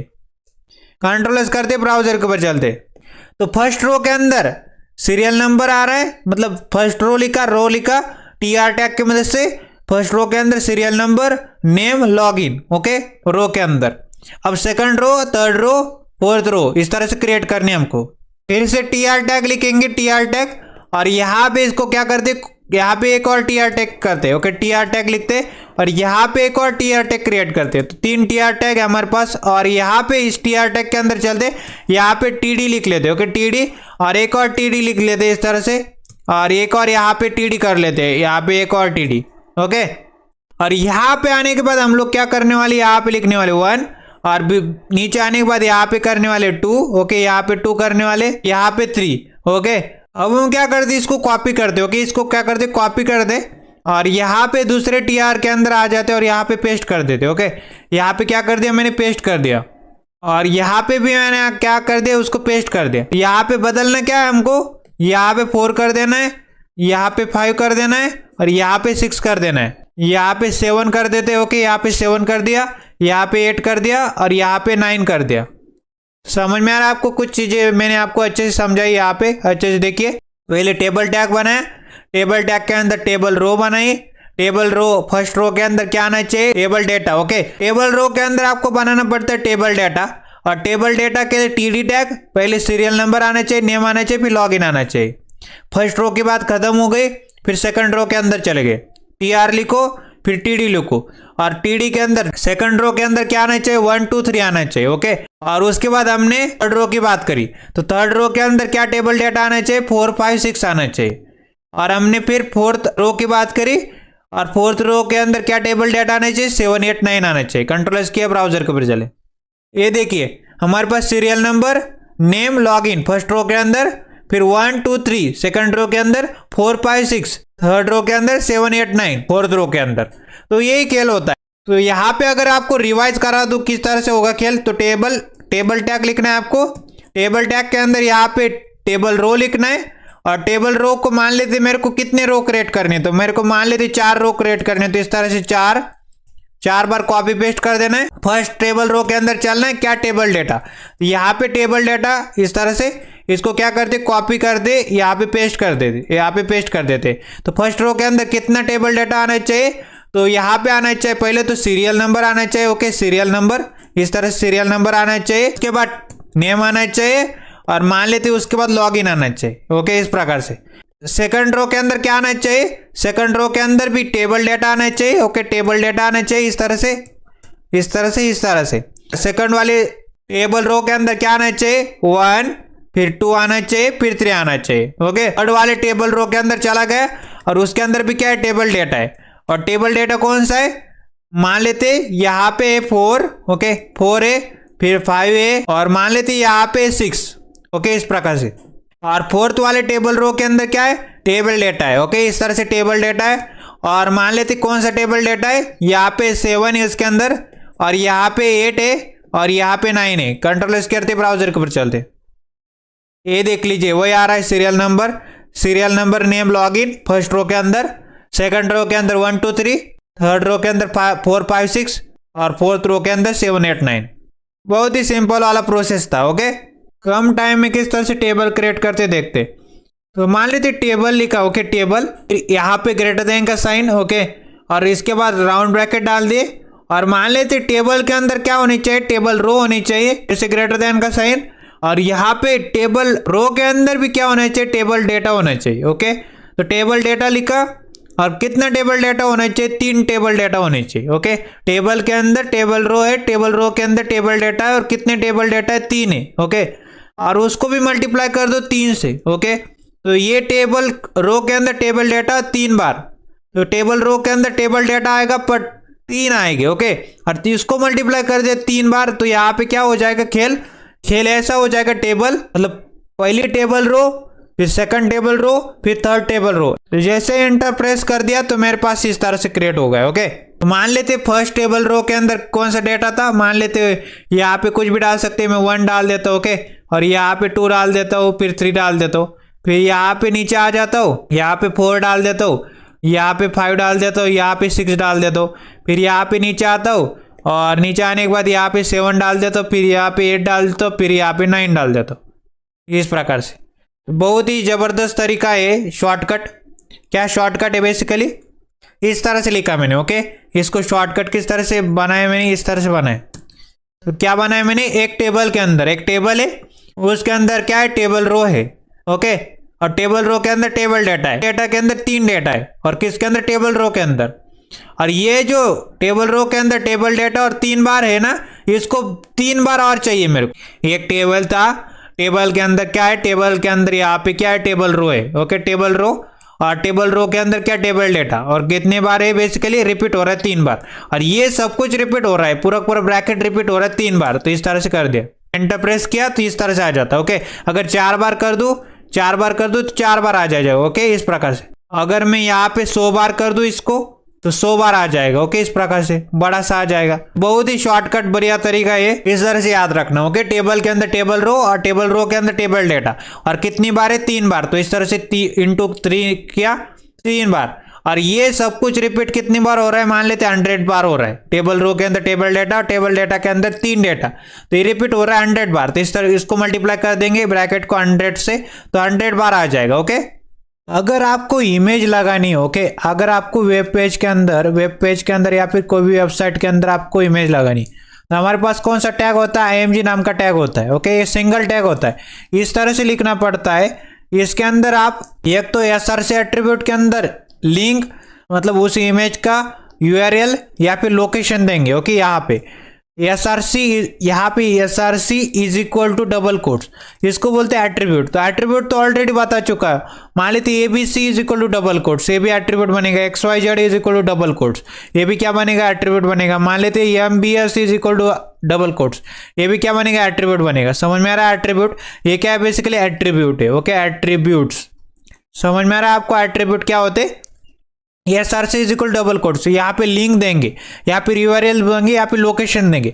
ओके, और उसके बाद अल्टरनेटिव, ये क्या है, अल्टरनेटिव मतलब क्या, अगर ये इमेज चलती नहीं, ओके, अगर ये इमेज लोड नहीं होती, अगर ये इस इमेज करप्ट है, बेसिकली अगर काम ही नहीं करती, तो मतलब इमेज का URL गलत हो जाए, मान लेते लोकेशन आपसे गलत हो जाए। ओके, अगर आपकी इमेज लोड नहीं हो जाती तो यहाँ पे अल्टरनेटिव वाला टेक्स्ट डाल देंगे, अल्टरनेटिव, ये alt is equal to double quotes के अंदर img1। ओके, तो लोगों को समझ में आ जाएगा कि यहाँ पे अगर लोड नहीं हुई इमेज तो इस तरह का टेक्स्ट लोगों को दिखाई देगा img1 नाम का। ओके, तो आपको क्या समझ में आया, img नाम का टैग ये क्या बेसिकली इमेज लगाने के लिए होता है, सिंगल टैग होता है। और यहाँ पे आपको क्या करना पड़ता है, src एट्रीब्यूट लिखना पड़ता है, src is equal double quotes, और इसके अंदर लिंक या फिर URL या फिर लोकेशन देंगे। फिर अल्टरनेटिव मतलब अगर इमेज लोड नहीं होती, काम नहीं करती, तो अल्टरनेटिव वाला चीज img1 दिखाई देगा, टेक्स्ट दिखाई देगा। ओके, और ये src और अल्ट क्या बेसिकली, ये बेसिकली एट्रीब्यूट से, एट्रीब्यूट कैसे दिखते हैं, abc is equal double quote, xyz is equal double quotes, mbs is equal double quotes, ये क्या बेसिकली एट्रीब्यूट से। समझ में आ रहा है आपको। तो मैं आ चुका अपने VS कोड के अंदर। VS कोड के अंदर आने के बाद मैंने यहाँ पे देख सकते हैं कि इमेजेस नाम का फोल्डर बना है। ये फोल्डर कैसे बनाते हैं, इधर को क्लिक करना है। ओके, तो यहाँ पे फोल्डर बन जाएगा, इमेजेस नाम का फोल्डर बना है। इसके अंदर एक इमेज है mbs coding.png, इस तरह से। ओके, ये मेरी png की इमेज mbs coding.png, और दूसरी एक profile.jpg नाम की एक इमेज। दो इमेज मेरे पास, एक profile.jpg, एक mbs coding.png। इन्हीं दो इमेज को हम लोग कहाँ पे, हमारे वेब पेज के अंदर index.html का डॉक्यूमेंट है, HTML का डॉक्यूमेंट, वेब पेज, इसके अंदर लोड करने वाले। ओके, तो कैसे लिखते हैं, पहले तो img टैग, IMG टैग होता है, सिंगल टैग होता है। ओके, इसके अंदर आने के बाद क्या करना पड़ता है, SRC एट्रीब्यूट। तो एट्रीब्यूट कैसे दिखेगा, SRC is equal double quotes, क्या बन गया, एट्रीब्यूट बन गया। ओके, यहाँ पे सबसे पहले हम लोग SRC is equal double quotes, और हमारे पास यहाँ पे एक शॉर्टकट होता है। ओके, कंट्रोल स्पेस दबाओ, इमेजेस नाम के फोल्डर के अंदर कौन सी इमेज है, प्रोफाइल डॉट जेपीजी। तो इस तरह से कर दी मैंने, और उसके बाद यहाँ पे उसका location they the, SRC is equal double quotes, और यहाँ पे उसका लोकेशन इमेजेस नाम के फोल्डर के अंदर प्रोफाइल डॉट जेपीजी। अगर ये इमेज लोड नहीं होती तो हमारे पास एक अल्ट नाम का एट्रीब्यूट होता है। ओके, अल्टरनेटिव, तो यहाँ पे डाल देंगे profile image. Okay, profile image इस तरह से डाल दिया, प्रोफाइल इमेज नाम का टेक्स्ट इधर को डाल दिया। अगर वो लोड नहीं होती तो ये दिखेगा। ओके, कंट्रोल एस करते ब्राउजर के ऊपर चलते, ये देख सकते ब्राउजर के ऊपर आने के बाद मेरे पास ये आ चुकी है इमेज। ओके, तो इस तरह से दिखाई देगी वो। ओके, तो यहाँ पे आपको क्या समझ में आया, IMG टैग लिखना है, SRC एट्रीब्यूट, और उस इमेज का URL या फिर लोकेशन दे देना। अल्टरनेटिव प्रोफाइल इमेज, क्यों, अगर मैं इमेजेस यहाँ पे थोड़ी गड़बड़ी कर दूं, इमेज कर दूं, प्रोफाइल डॉट जेपीजी कर दूं, तो अल्टरनेटिव वाला काम चलेगा, क्योंकि यहाँ पे लोकेशन के अंदर ही गड़बड़ी, मतलब इमेजेस नाम का फोल्डर था, मैंने इमेज नाम का फोल्डर कर दिया। यहाँ पे देख सकते हैं प्रोफाइल इमेज, यहाँ पे अगर इसको जूम कर दूं देख सकते हैं प्रोफाइल इमेज है, इस तरह का टेक्स्ट आ रहा है, समझ में आ रहा है आपको। फिर से इमेजेस कर दूं, कंट्रोल एस करे ब्राउजर के ऊपर चलूं, तो फिर से यहाँ पे दिखाई देगा आपको। ओके, तो इस तरह से काम करती चीजें। मान लेते एक और इमेज टैग बनाते हैं, IMG टैग, और इसके अंदर चले जाते हैं SRC एट्रीब्यूट के अंदर, SRC is equal double quotes, और इमेजेस नाम के फोल्डर के अंदर मेरे पास MBS कोडिंग डॉट PNG नाम की इमेज है। ओके, ये इसका क्या होगा, लोकेशन होगा SRC एट्रीब्यूट के अंदर। ओके, और अगर ये इमेज लोड नहीं होती तो अल्टरनेटिव वाला काम चलेगा, alt is equal to double quotes, मतलब अल्ट एट्रीब्यूट के अंदर क्या डाल दिया, मान लेते MBS कोडिंग इमेज, इस प्रकार के डाल दिया, MBS कोडिंग इमेज इस तरह से डाल दिया, कंट्रोल एस कर ब्राउजर के ऊपर चले, तो ये एक इमेज आ रही नीचे MBS कोडिंग इमेज नाम की। ओके, MBS कोडिंग इमेज, और ये ऊपर वाली इमेज है। ओके, प्रोफाइल वाली, तो दो इमेज हमने लोड करा दिया हमारे वेब पेज के अंदर। ओके, हमने क्या लिखा, IMG टैग, सिंगल टैग होता है, SRC एट्रीब्यूट के अंदर SRC is equal double quotes, image नाम के फोल्डर के अंदर MBS कोडिंग डॉट PNG है। अगर ये यहाँ पे अगर गड़बड़ी कर दूं, इमेजेस की जगह इमेज कर दूं, तो अल्टरनेटिव वाला काम चलेगा। तो MBS कोडिंग इमेज इस तरह का टेक्स्ट दिखाई देगा आपको। यहाँ पे देख सकते हैं, इसको जूम करा के दिखा दो, यहाँ पे देख सकते हैं MBS कोडिंग की इमेज आ रहा है। ओके, टेक्स्ट दिखाई देगा, कि यूजर को दिक्कत ना हो इसलिए हम लोग ऐसी चीजें करते हैं। ओके, अगर दोबारा से इमेजेस कर दूं, उसको कंट्रोल एस करे ब्राउजर के ऊपर चलो, तो ये देखिए इमेज हमारे पास अच्छे से लोड होके आ गई। ओके, तो इस तरह से चीजें काम करते हैं हमारे पास। अगर आपको कोई भी ऑनलाइन इमेज देनी है, तो मान लेते मैं पिक्साबे के ऊपर आ चुका हूँ, pixabay.com के ऊपर। अगर आपको कोई भी इमेज यहाँ से उठानी है और आपकी वेब पेज के अंदर लगानी है, तो मान लेते मैं ये जू वाली इमेज है, ओके, पैरेट वाली, इसको उठाता हूँ। तो यहाँ पे क्या करते, राइट क्लिक करेंगे, कॉपी इमेज एड्रेस के ऊपर क्लिक करेंगे। ओके, राइट क्लिक किया और कॉपी इमेज एड्रेस के ऊपर क्लिक किया, और यहाँ पे आने के बाद हम लोग क्या करने वाले हैं, यहाँ पे आने के बाद हम लोग IMG टैग लिखेंगे। ओके, सिंगल टैग होता है SRC attribute, SRC is equal double quotes, और यहाँ पे लोकेशन कौन सा देने वाले, अब कॉपी किया तो इधर को पेस्ट कर देंगे इस तरह से। ओके, और उसके बाद हम लोग क्या करेंगे, alternative is equal to double quotes के अंदर अल्ट एट्रीब्यूट के अंदर डाल दिया, मान लेते parrot image. Okay, parrot image इस तरह का मैंने टेक्स्ट डाल दिया। अगर वो इमेज लोड नहीं होती, कंट्रोल एस करते ब्राउजर के ऊपर चलते, तो अल्टरनेटिव वाला चल जाएगा। ओके, कंट्रोल एस किया, ब्राउजर के ऊपर चले, और हमारे पास ये इमेज लोड होके आ गई वेब पेज के अंदर। ओके, इसको थोड़ा सा जूम कम कर देते, ये देखिए हमारे पास इमेज भी आ गई। ओके, तो अगर आपको ऑनलाइन इमेज लगानी है तो इस तरह से लगानी है। ओके, तो आपको पिक्साबे कोई भी वेबसाइट के ऊपर जाना है, उसका कॉपी इमेज एड्रेस करना है। यहाँ पे एक और करके दिखा दो, मान लेते इसको भी मैं क्या कर देता हूँ, राइट क्लिक कर दो, कॉपी इमेज एड्रेस के ऊपर क्लिक कर दो। ओके, और यहाँ पे आ जाते हैं हम लोग, और यहाँ पे क्या लिखते हैं, IMG टैग बनाते हैं, IMG टैग, और IMG टैग के अंदर SRC एट्रीब्यूट होता है, इज इक्वल टू लिखा, डबल कोट्स के अंदर कॉपी किया तो पेस्ट कर देंगे। ओके, और उसके बाद क्या करेंगे, अल्टरनेटिव टेक्स्ट लिखेंगे, alternative is equal to double quotes, और नेचर इमेज इस तरह का टेक्स्ट डाल देंगे, नेचर इमेज। कंट्रोल एस करते ब्राउजर के ऊपर चलते, यहाँ पे आने के बाद यहाँ पे देख सकते हैं हमारे पास एक और इमेज आ रही है इस तरह की, नेचर वाली इमेज, ए पैरेट वाली इमेज। अगर मैं इसको थोड़ा सा गड़बड़ी कर दूँ, HTTPS की CDN की जगह CD कर दूँ, और यहाँ पे भी मैं CD कर दूँ, तो कंट्रोल एस करते ब्राउजर के ऊपर चलते, तो दोनों के दोनों यहाँ पे अगर देखो मैं यहाँ पे देख सकते हैं पैरेट इमेज नाम का टेक्स्ट, नेचर इमेज नाम का टेक्स्ट आ रहा है सिर्फ और सिर्फ। तो क्यों हुआ ये? अल्टरनेटिव की वजह से। ओके, अल्टरनेटिव एट्रीब्यूट के अंदर पैरेट इमेज डाला था, अल्टरनेटिव एट्रीब्यूट के अंदर नेचर इमेज डाला था। तो ये इमेज लोड नहीं हुई, तो उसने अल्टरनेटिव वाला काम कर दिया। ओके, समझ में आ रहा है? ये img टैग ये सर्च एट्रीब्यूट के अंदर लोकेशन देंगे और उसके बाद अल्टरनेटिव एट्रीब्यूट के अंदर क्या डालेंगे? कोई भी टेक्स्ट डाल सकते हैं। ओके, जो भी इमेज को डिस्क्राइब करेगा। फिर से अगर मैं इसको cdn कर दूं दोनों की जगह, अच्छा URL कर दूं, कंट्रोल के ब्राउजर के ऊपर चले, तो ये देखिए इसको थोड़ा सा जूम कम कर देते, ये इमेज रही हो। ओके, इस तरह की इमेज रही। ओके, इस तरह के 2 इमेज मेरे पास अभी।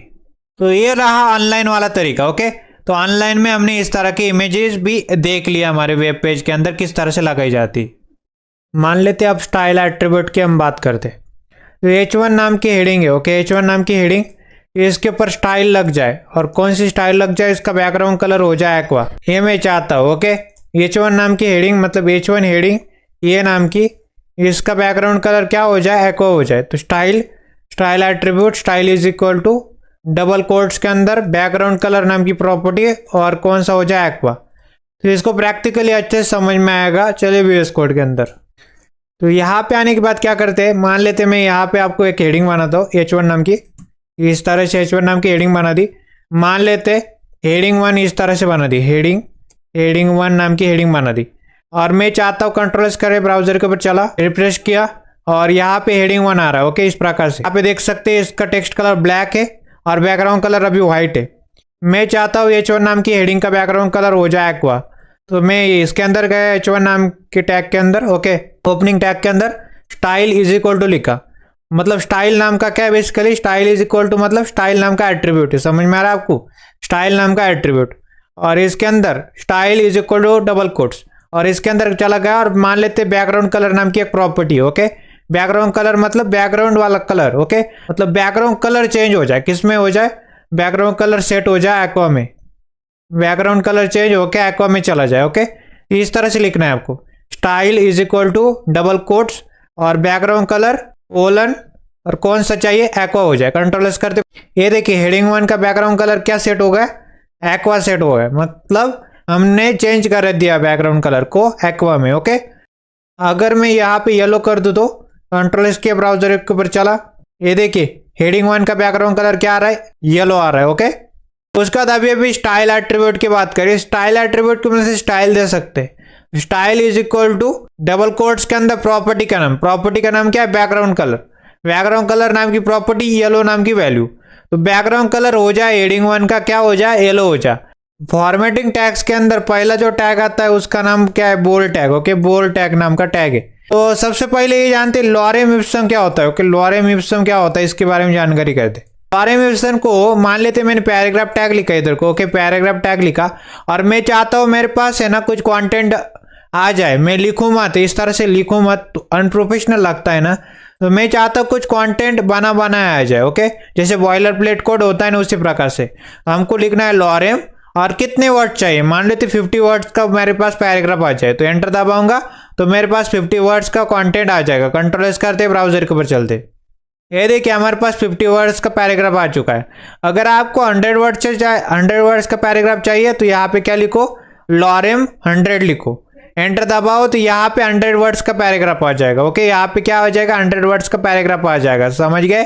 तो लॉरेम इप्सम की मदद से हम लोग कंटेंट जनरेट कर सकते हैं। ओके, कंटेंट जनरेट कर सकते हैं। तो इस तरह से क्या करना है आपको? सिर्फ और सिर्फ लिखना है लॉरेम, और लॉरेम के बाद आपको डाल देना है नंबर। तो मान लेते मेरे को 30 वर्ड्स का कंटेंट चाहिए, तो इस तरह से 30 वर्ड्स का आ जाएगा। मान लेते 50 वर्ड्स का चाहिए तो 50 वर्ड्स का कंटेंट आ जाएगा।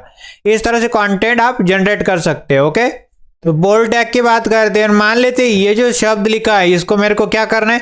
इसको मेरे को बोल्ड करना है। इसके बिगिनिंग में जाऊंगा और यहाँ पे बी टैग का इस्तेमाल करूंगा। ओके, बी टैग का इस्तेमाल करूंगा, और इसको क्या करते? कंट्रोल सी कंट्रोल एक्स करते और इसके अंदर डाल देते। देख लिया आपने क्या कर दिया? मैंने बोल्ड टैग का इस्तेमाल किया। बी टैग मतलब बोल्ड टैग, ये बोल्ड कराने के लिए होता है। ओके, कंट्रोल एस करते ब्राउजर के ऊपर चलते। तो ये जो शब्द था ADIPISICING, तो ये क्या हो चुका है? बोल्ड होके आ गए। तो इस तरह से हम लोग बोल्ड करा सकते हैं। ओके, किसी भी टेक्स्ट को बोल्ड करना है तो इस टैग का इस्तेमाल करना, बी टैग का है। ओके, तो बहुत ही सिंपल वाली बात है। मान लेते इसको मेरे को बोल्ड करना है, तो इसको मैं बोल्ड करा सकता हूँ, इसको कंट्रोल सी कंट्रोल एस करते और बी टैग का इस्तेमाल करते और इसके अंदर डाल देते, कंट्रोल एस करते और ब्राउजर के ऊपर चलते। तो ये देखिए हमारे पास ये शब्द भी बोल्ड होके आ गया। तो आपके पास क्या है, बी टैग है, मतलब बोल्ड टैग है, इसकी मदद से आप क्या करा सकते हैं, बोल्ड करा सकते हैं। ओके, बट आपको नोट करने लायक बात यह है कि इसका इस्तेमाल हम लोग ज़्यादातर करते नहीं है, क्योंकि हम लोग जो स्टाइल करने का पार्ट होता है वो CSS की मदद से बहुत ही इजीली हो जाता है। ओके, तो जनरली हम बोल्ड टैग का इस्तेमाल नहीं करेंगे। ओके, स्टाइल कराने के लिए। ओके, मतलब स्टाइल तो ऑलरेडी CSS की मदद से हो जाती ना, तो इसलिए इसका ज़्यादातर हम लोग यूज नहीं करते बोल्ड टैग का। अब हम स्ट्रॉन्ग टैग की बात करते हैं। ओके, बोल्ड टैग देख लिया, हम लोग स्ट्रॉन्ग टैग की बात करते हैं। इसको पहले कमेंट आउट कर देते और स्ट्रॉन्ग टैग की बात करते। यहाँ पे एक पैराग्राफ जनरेट करते, तो पी टैग लिखा, इसके अंदर चलते और लॉरेम मान लेते हैं मेरे पास पैराग्राफ आ जाए 10 वर्ड्स का। ओके, तो लॉरेम 10 एंटर किया तो मेरे पास 10 वर्ड्स का पैराग्राफ आ चुका है। अब मैं क्या करना चाहता हूँ, इस ऑप्शन के ऊपर क्या करता हूँ, स्ट्रॉन्ग टैग लिखता हूँ। तो कंट्रोल सी कंट्रोल एक्स और यहाँ पे स्ट्रॉन्ग टैग के अंदर क्या डालेंगे, इप्सन डालेंगे। ओके, मतलब स्ट्रॉन्ग टैग किसके ऊपर, इप्सन नाम का जो शब्द था, वर्ड्स था, उसके ऊपर मैंने क्या लगा दिया, स्ट्रॉन्ग टैग लगा दिया। जैसे बोल्ड होता है उसी प्रकार से स्ट्रॉन्ग टैग होता है, ये भी क्या करने में हेल्प करता है, बोल्ड कराने में हेल्प करता है।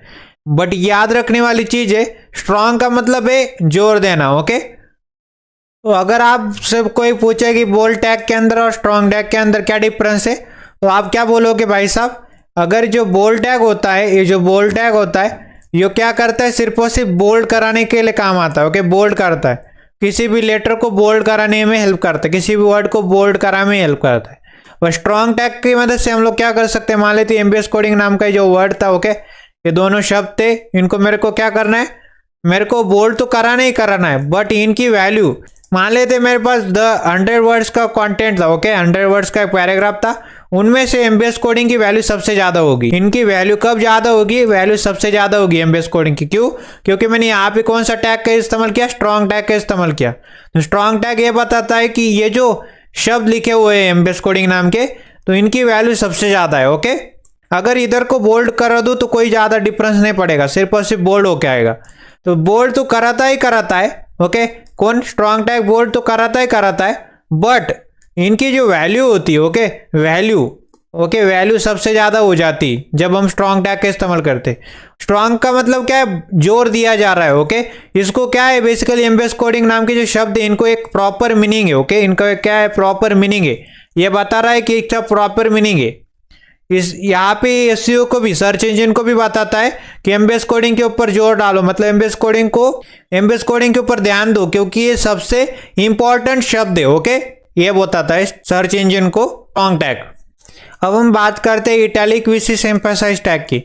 तो सबसे पहले प्रैक्टिकल को पढ़ लेते। तो इटैलिक टैग को बनाते कैसे, तो मान लेते मेरे को क्या करना है, एक पैराग्राफ लिखा मैंने, पैराग्राफ टैग, और इसके अंदर चला गया और लॉरेम, और मान लेते मैंने 7 वर्ड का, ओके, 7 शब्द लिखे। ओके, लॉरेम 7 एंटर दबा दिया, 7 वर्ड्स का कंटेंट आ गया, 7 वर्ड्स का पैराग्राफ आ गया मेरे पास। ओके, और मैं चाहता हूँ ये जो यहाँ पे जो शब्द है डॉलर नाम का, ये क्या हो गया है, इटैलिक हो गया है। तो इसको कंट्रोल सी कंट्रोल एस किया और यहाँ पे इटैलिक टैग इस तरह से कंट्रोल भी कर दिया, कंट्रोल एस किया, ब्राउजर के ऊपर चला गया। तो ये देख पा रहे होंगे आप, ये डॉलर नाम का जो शब्द, ये इटैलिक होके आ गया है। ओके, अगर आपको इटैलिक करना है तो इस तरह से इटैलिक कर पाएंगे आप। अब हम बात करते हैं एम्फेसाइज टैग की। ओके, तो यहाँ पे पैराग्राफ टैग लिखा और इसके अंदर चलेगा लॉरेम 5, तो 5 वर्ड्स का कंटेंट जनरेट कर लिया। और मान लेते मेरे को ये डॉलर शब्द था, इसको कंट्रोल सी कंट्रोल एक्स किया और यहाँ पे क्या कर दिया, एम्फेसाइज टैग इस तरह से, और इसके अंदर डाल दिया। तो ये टैग भी, एम्फेसाइज टैग भी क्या करता है, इटैलिक के करता है, बट इसकी वैल्यू क्या होती है, ज़्यादा होती है as compare to other words. Okay, ये क्या बोलता है, अदर वर्ड्स के कंपैरिजन में मेरी वैल्यू सबसे ज़्यादा है। ओके, कंट्रोल एस किया, ब्राउजर के ऊपर चले गए।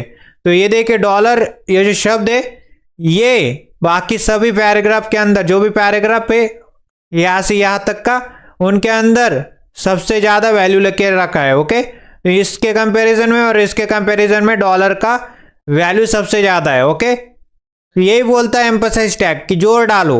ओके, तो एम्फेसाइज टैग की मदद से क्या हो सकता है, इटैलिक तो हो सकता है, ओके, इटैलिक तो करेगा करे, बट वैल्यू सबसे ज़्यादा रहेगी बाकी सभी कंटेंट की, ओके।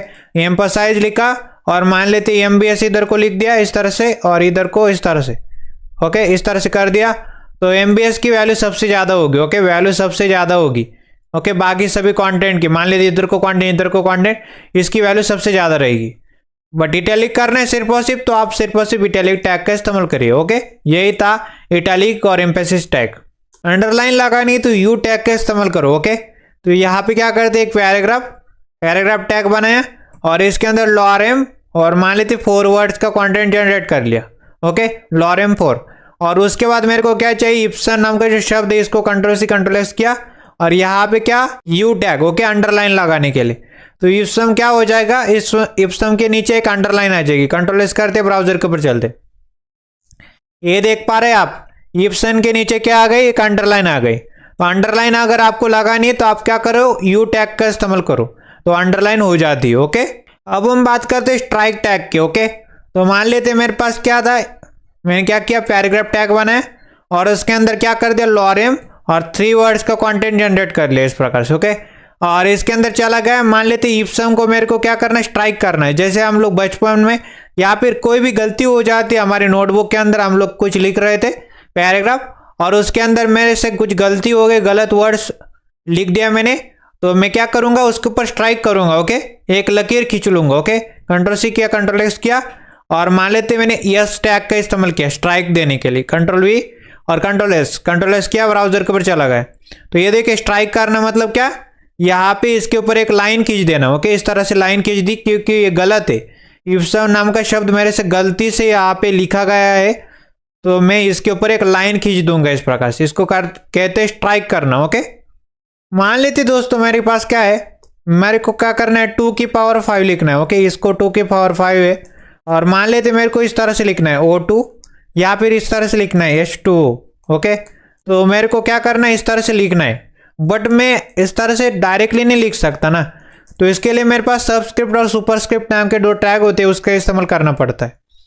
तो मान लेते इसको करते 2 की पावर 5 को किस तरह से लिखेंगे हम लोग, यहाँ पे पहले तो यहाँ पे एक पैराग्राफ टैग लिख लेंगे इस प्रकार से, पैराग्राफ टैग के अंदर चले जाएंगे, पहले तो 2 लिखना ही पड़ेगा, फिर हम लोग यहाँ पे सुपरस्क्रिप्ट लगाएंगे, ओके, सुपरस्क्रिप्ट और सुपरस्क्रिप्ट के अंदर यहाँ पे मान लेते 2 की पावर 5 ना, तो 2 की पावर 5 डाल दिया और सुपरस्क्रिप्ट को क्लोज कर दिया इस तरह से, ओके, सुपरस्क्रिप्ट को क्या कर दिया, क्लोज कर दिया और इस पैराग्राफ को भी बाद में जाके क्लोज करा दिया, तो 2 की पावर 5 आ जाएगा, ओके। सुपरस्क्रिप्ट ये क्या बोलता है, पावर, यहाँ पे सुप है ना, ये SUP, लास्ट में क्या है, पावर, P है जो पावर को दर्शाता है, ओके।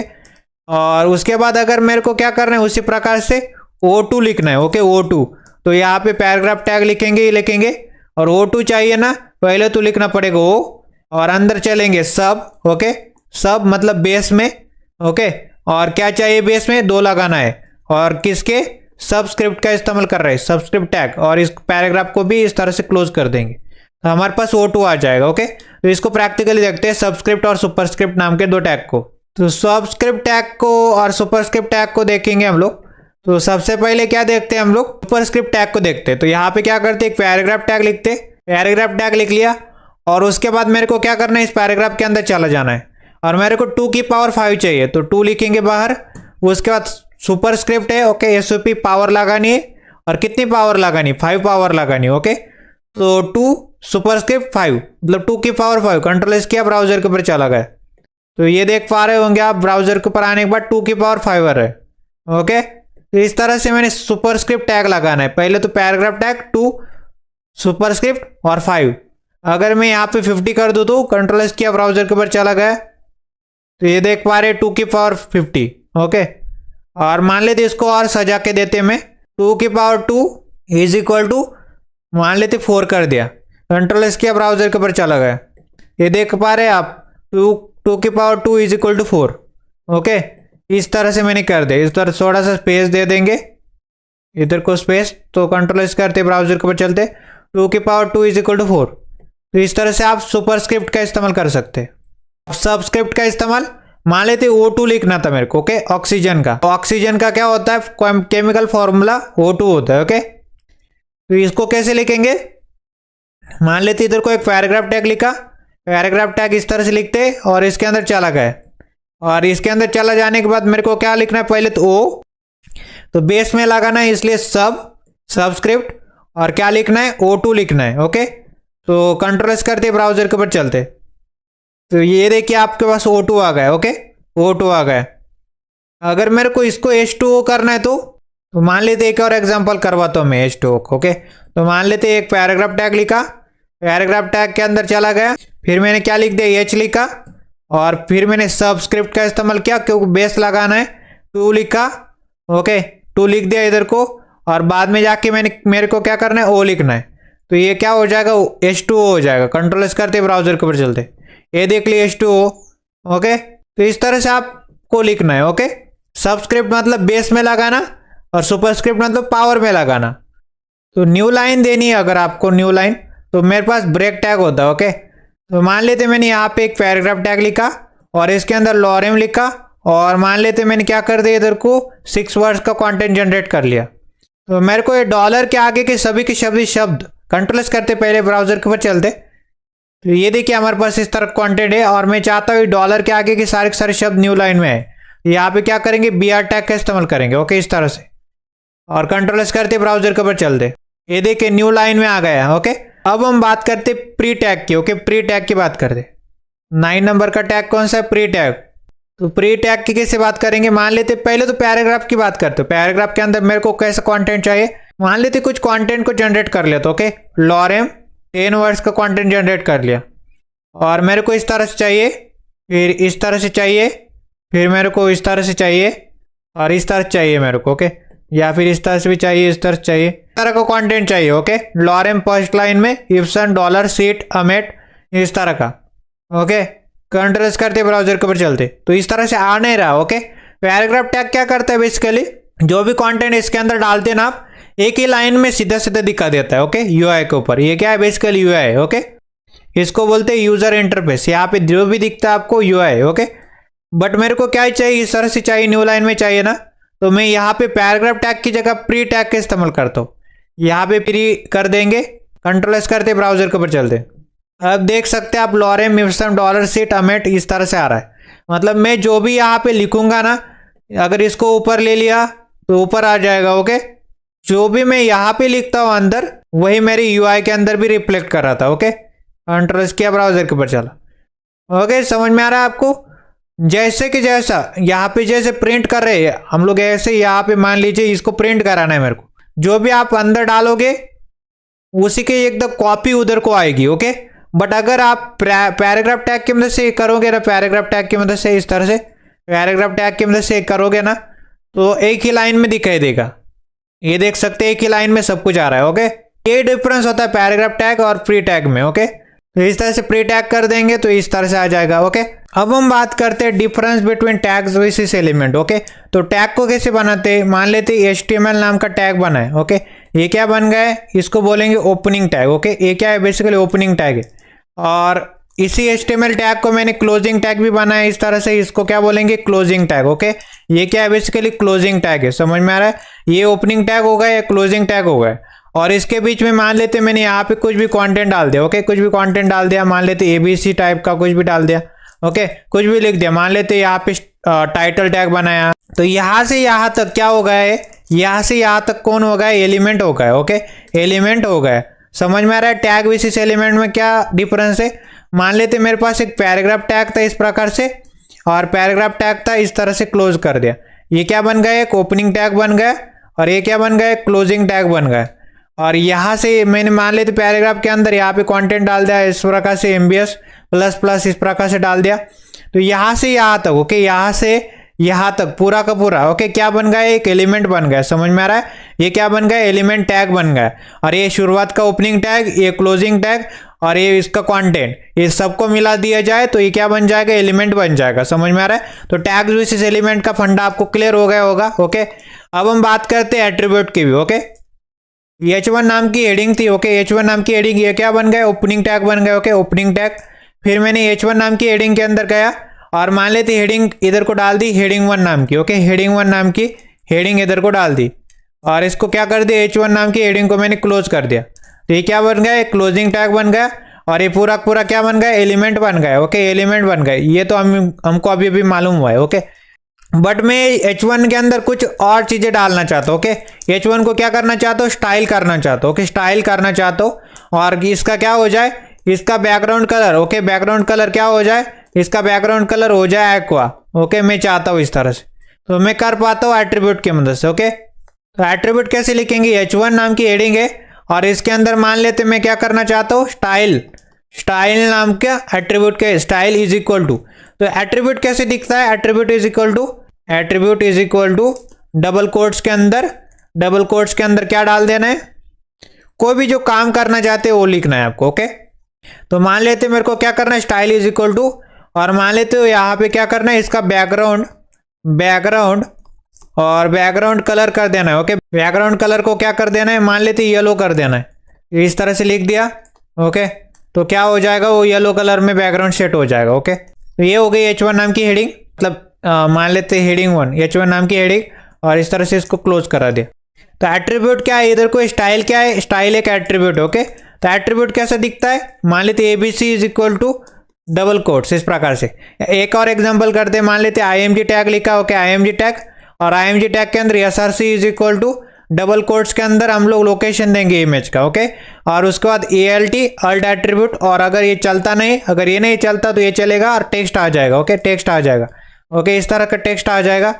और ये क्या बन गया है, IMG टैग के अंदर SRC क्या है, बेसिकली एट्रीब्यूट है, ALT भी क्या है, एट्रीब्यूट है, और ये क्या है, पूरा पूरा एक टैग है, एक एलिमेंट है। ओके, हम लोग कैटेगराइज क्या क्या किए थे, कैटेगराइज मैंने करवाए थे आपको, structural tag. Okay, formatting tag. Okay, formatting tag, और मैंने semantic tag. Okay, semantic tag, या फिर इसको मीनिंग, इस तरह का मैंने क्या किया था, कैटेगरी में डिवाइड करके दिया था। ओके, कैटेगरी में आपको डिवाइड करा के दिया था।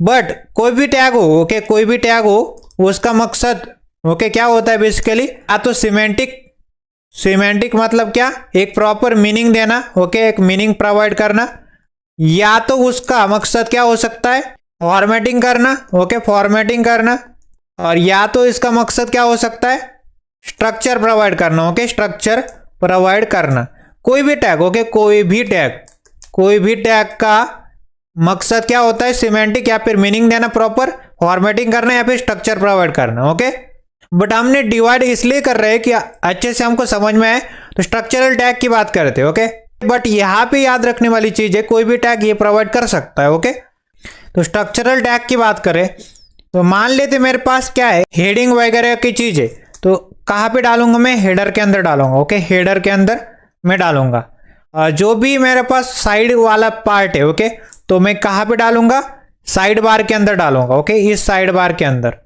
ये क्या है, बेसिकली लेफ्ट वाला साइड बार है, जो भी कंटेंट बचता है तो राइट वाले साइड बार के अंदर डाल दूंगा, राइट वाले साइड बार के अंदर मैं डाल दूंगा। और जो भी मेरा मेन वाला कंटेंट है, ओके, यहाँ पे क्या है, बेसिकली मेन वाला कंटेंट, मेन कंटेंट को मैं बीच में रखूंगा। ओके, और जो भी मेरा फुटर वाला पार्ट है, ओके, फुटर वाला पार्ट है तो मैं फुटर में डालूंगा। समझ में आ रहा है आपको, इस तरह से हम लोग कैटेगराइजेशन करते हैं। ये H1 नाम की हेडिंग है, MBS कोडिंग नाम की, तो इधर को डाल दूंगा।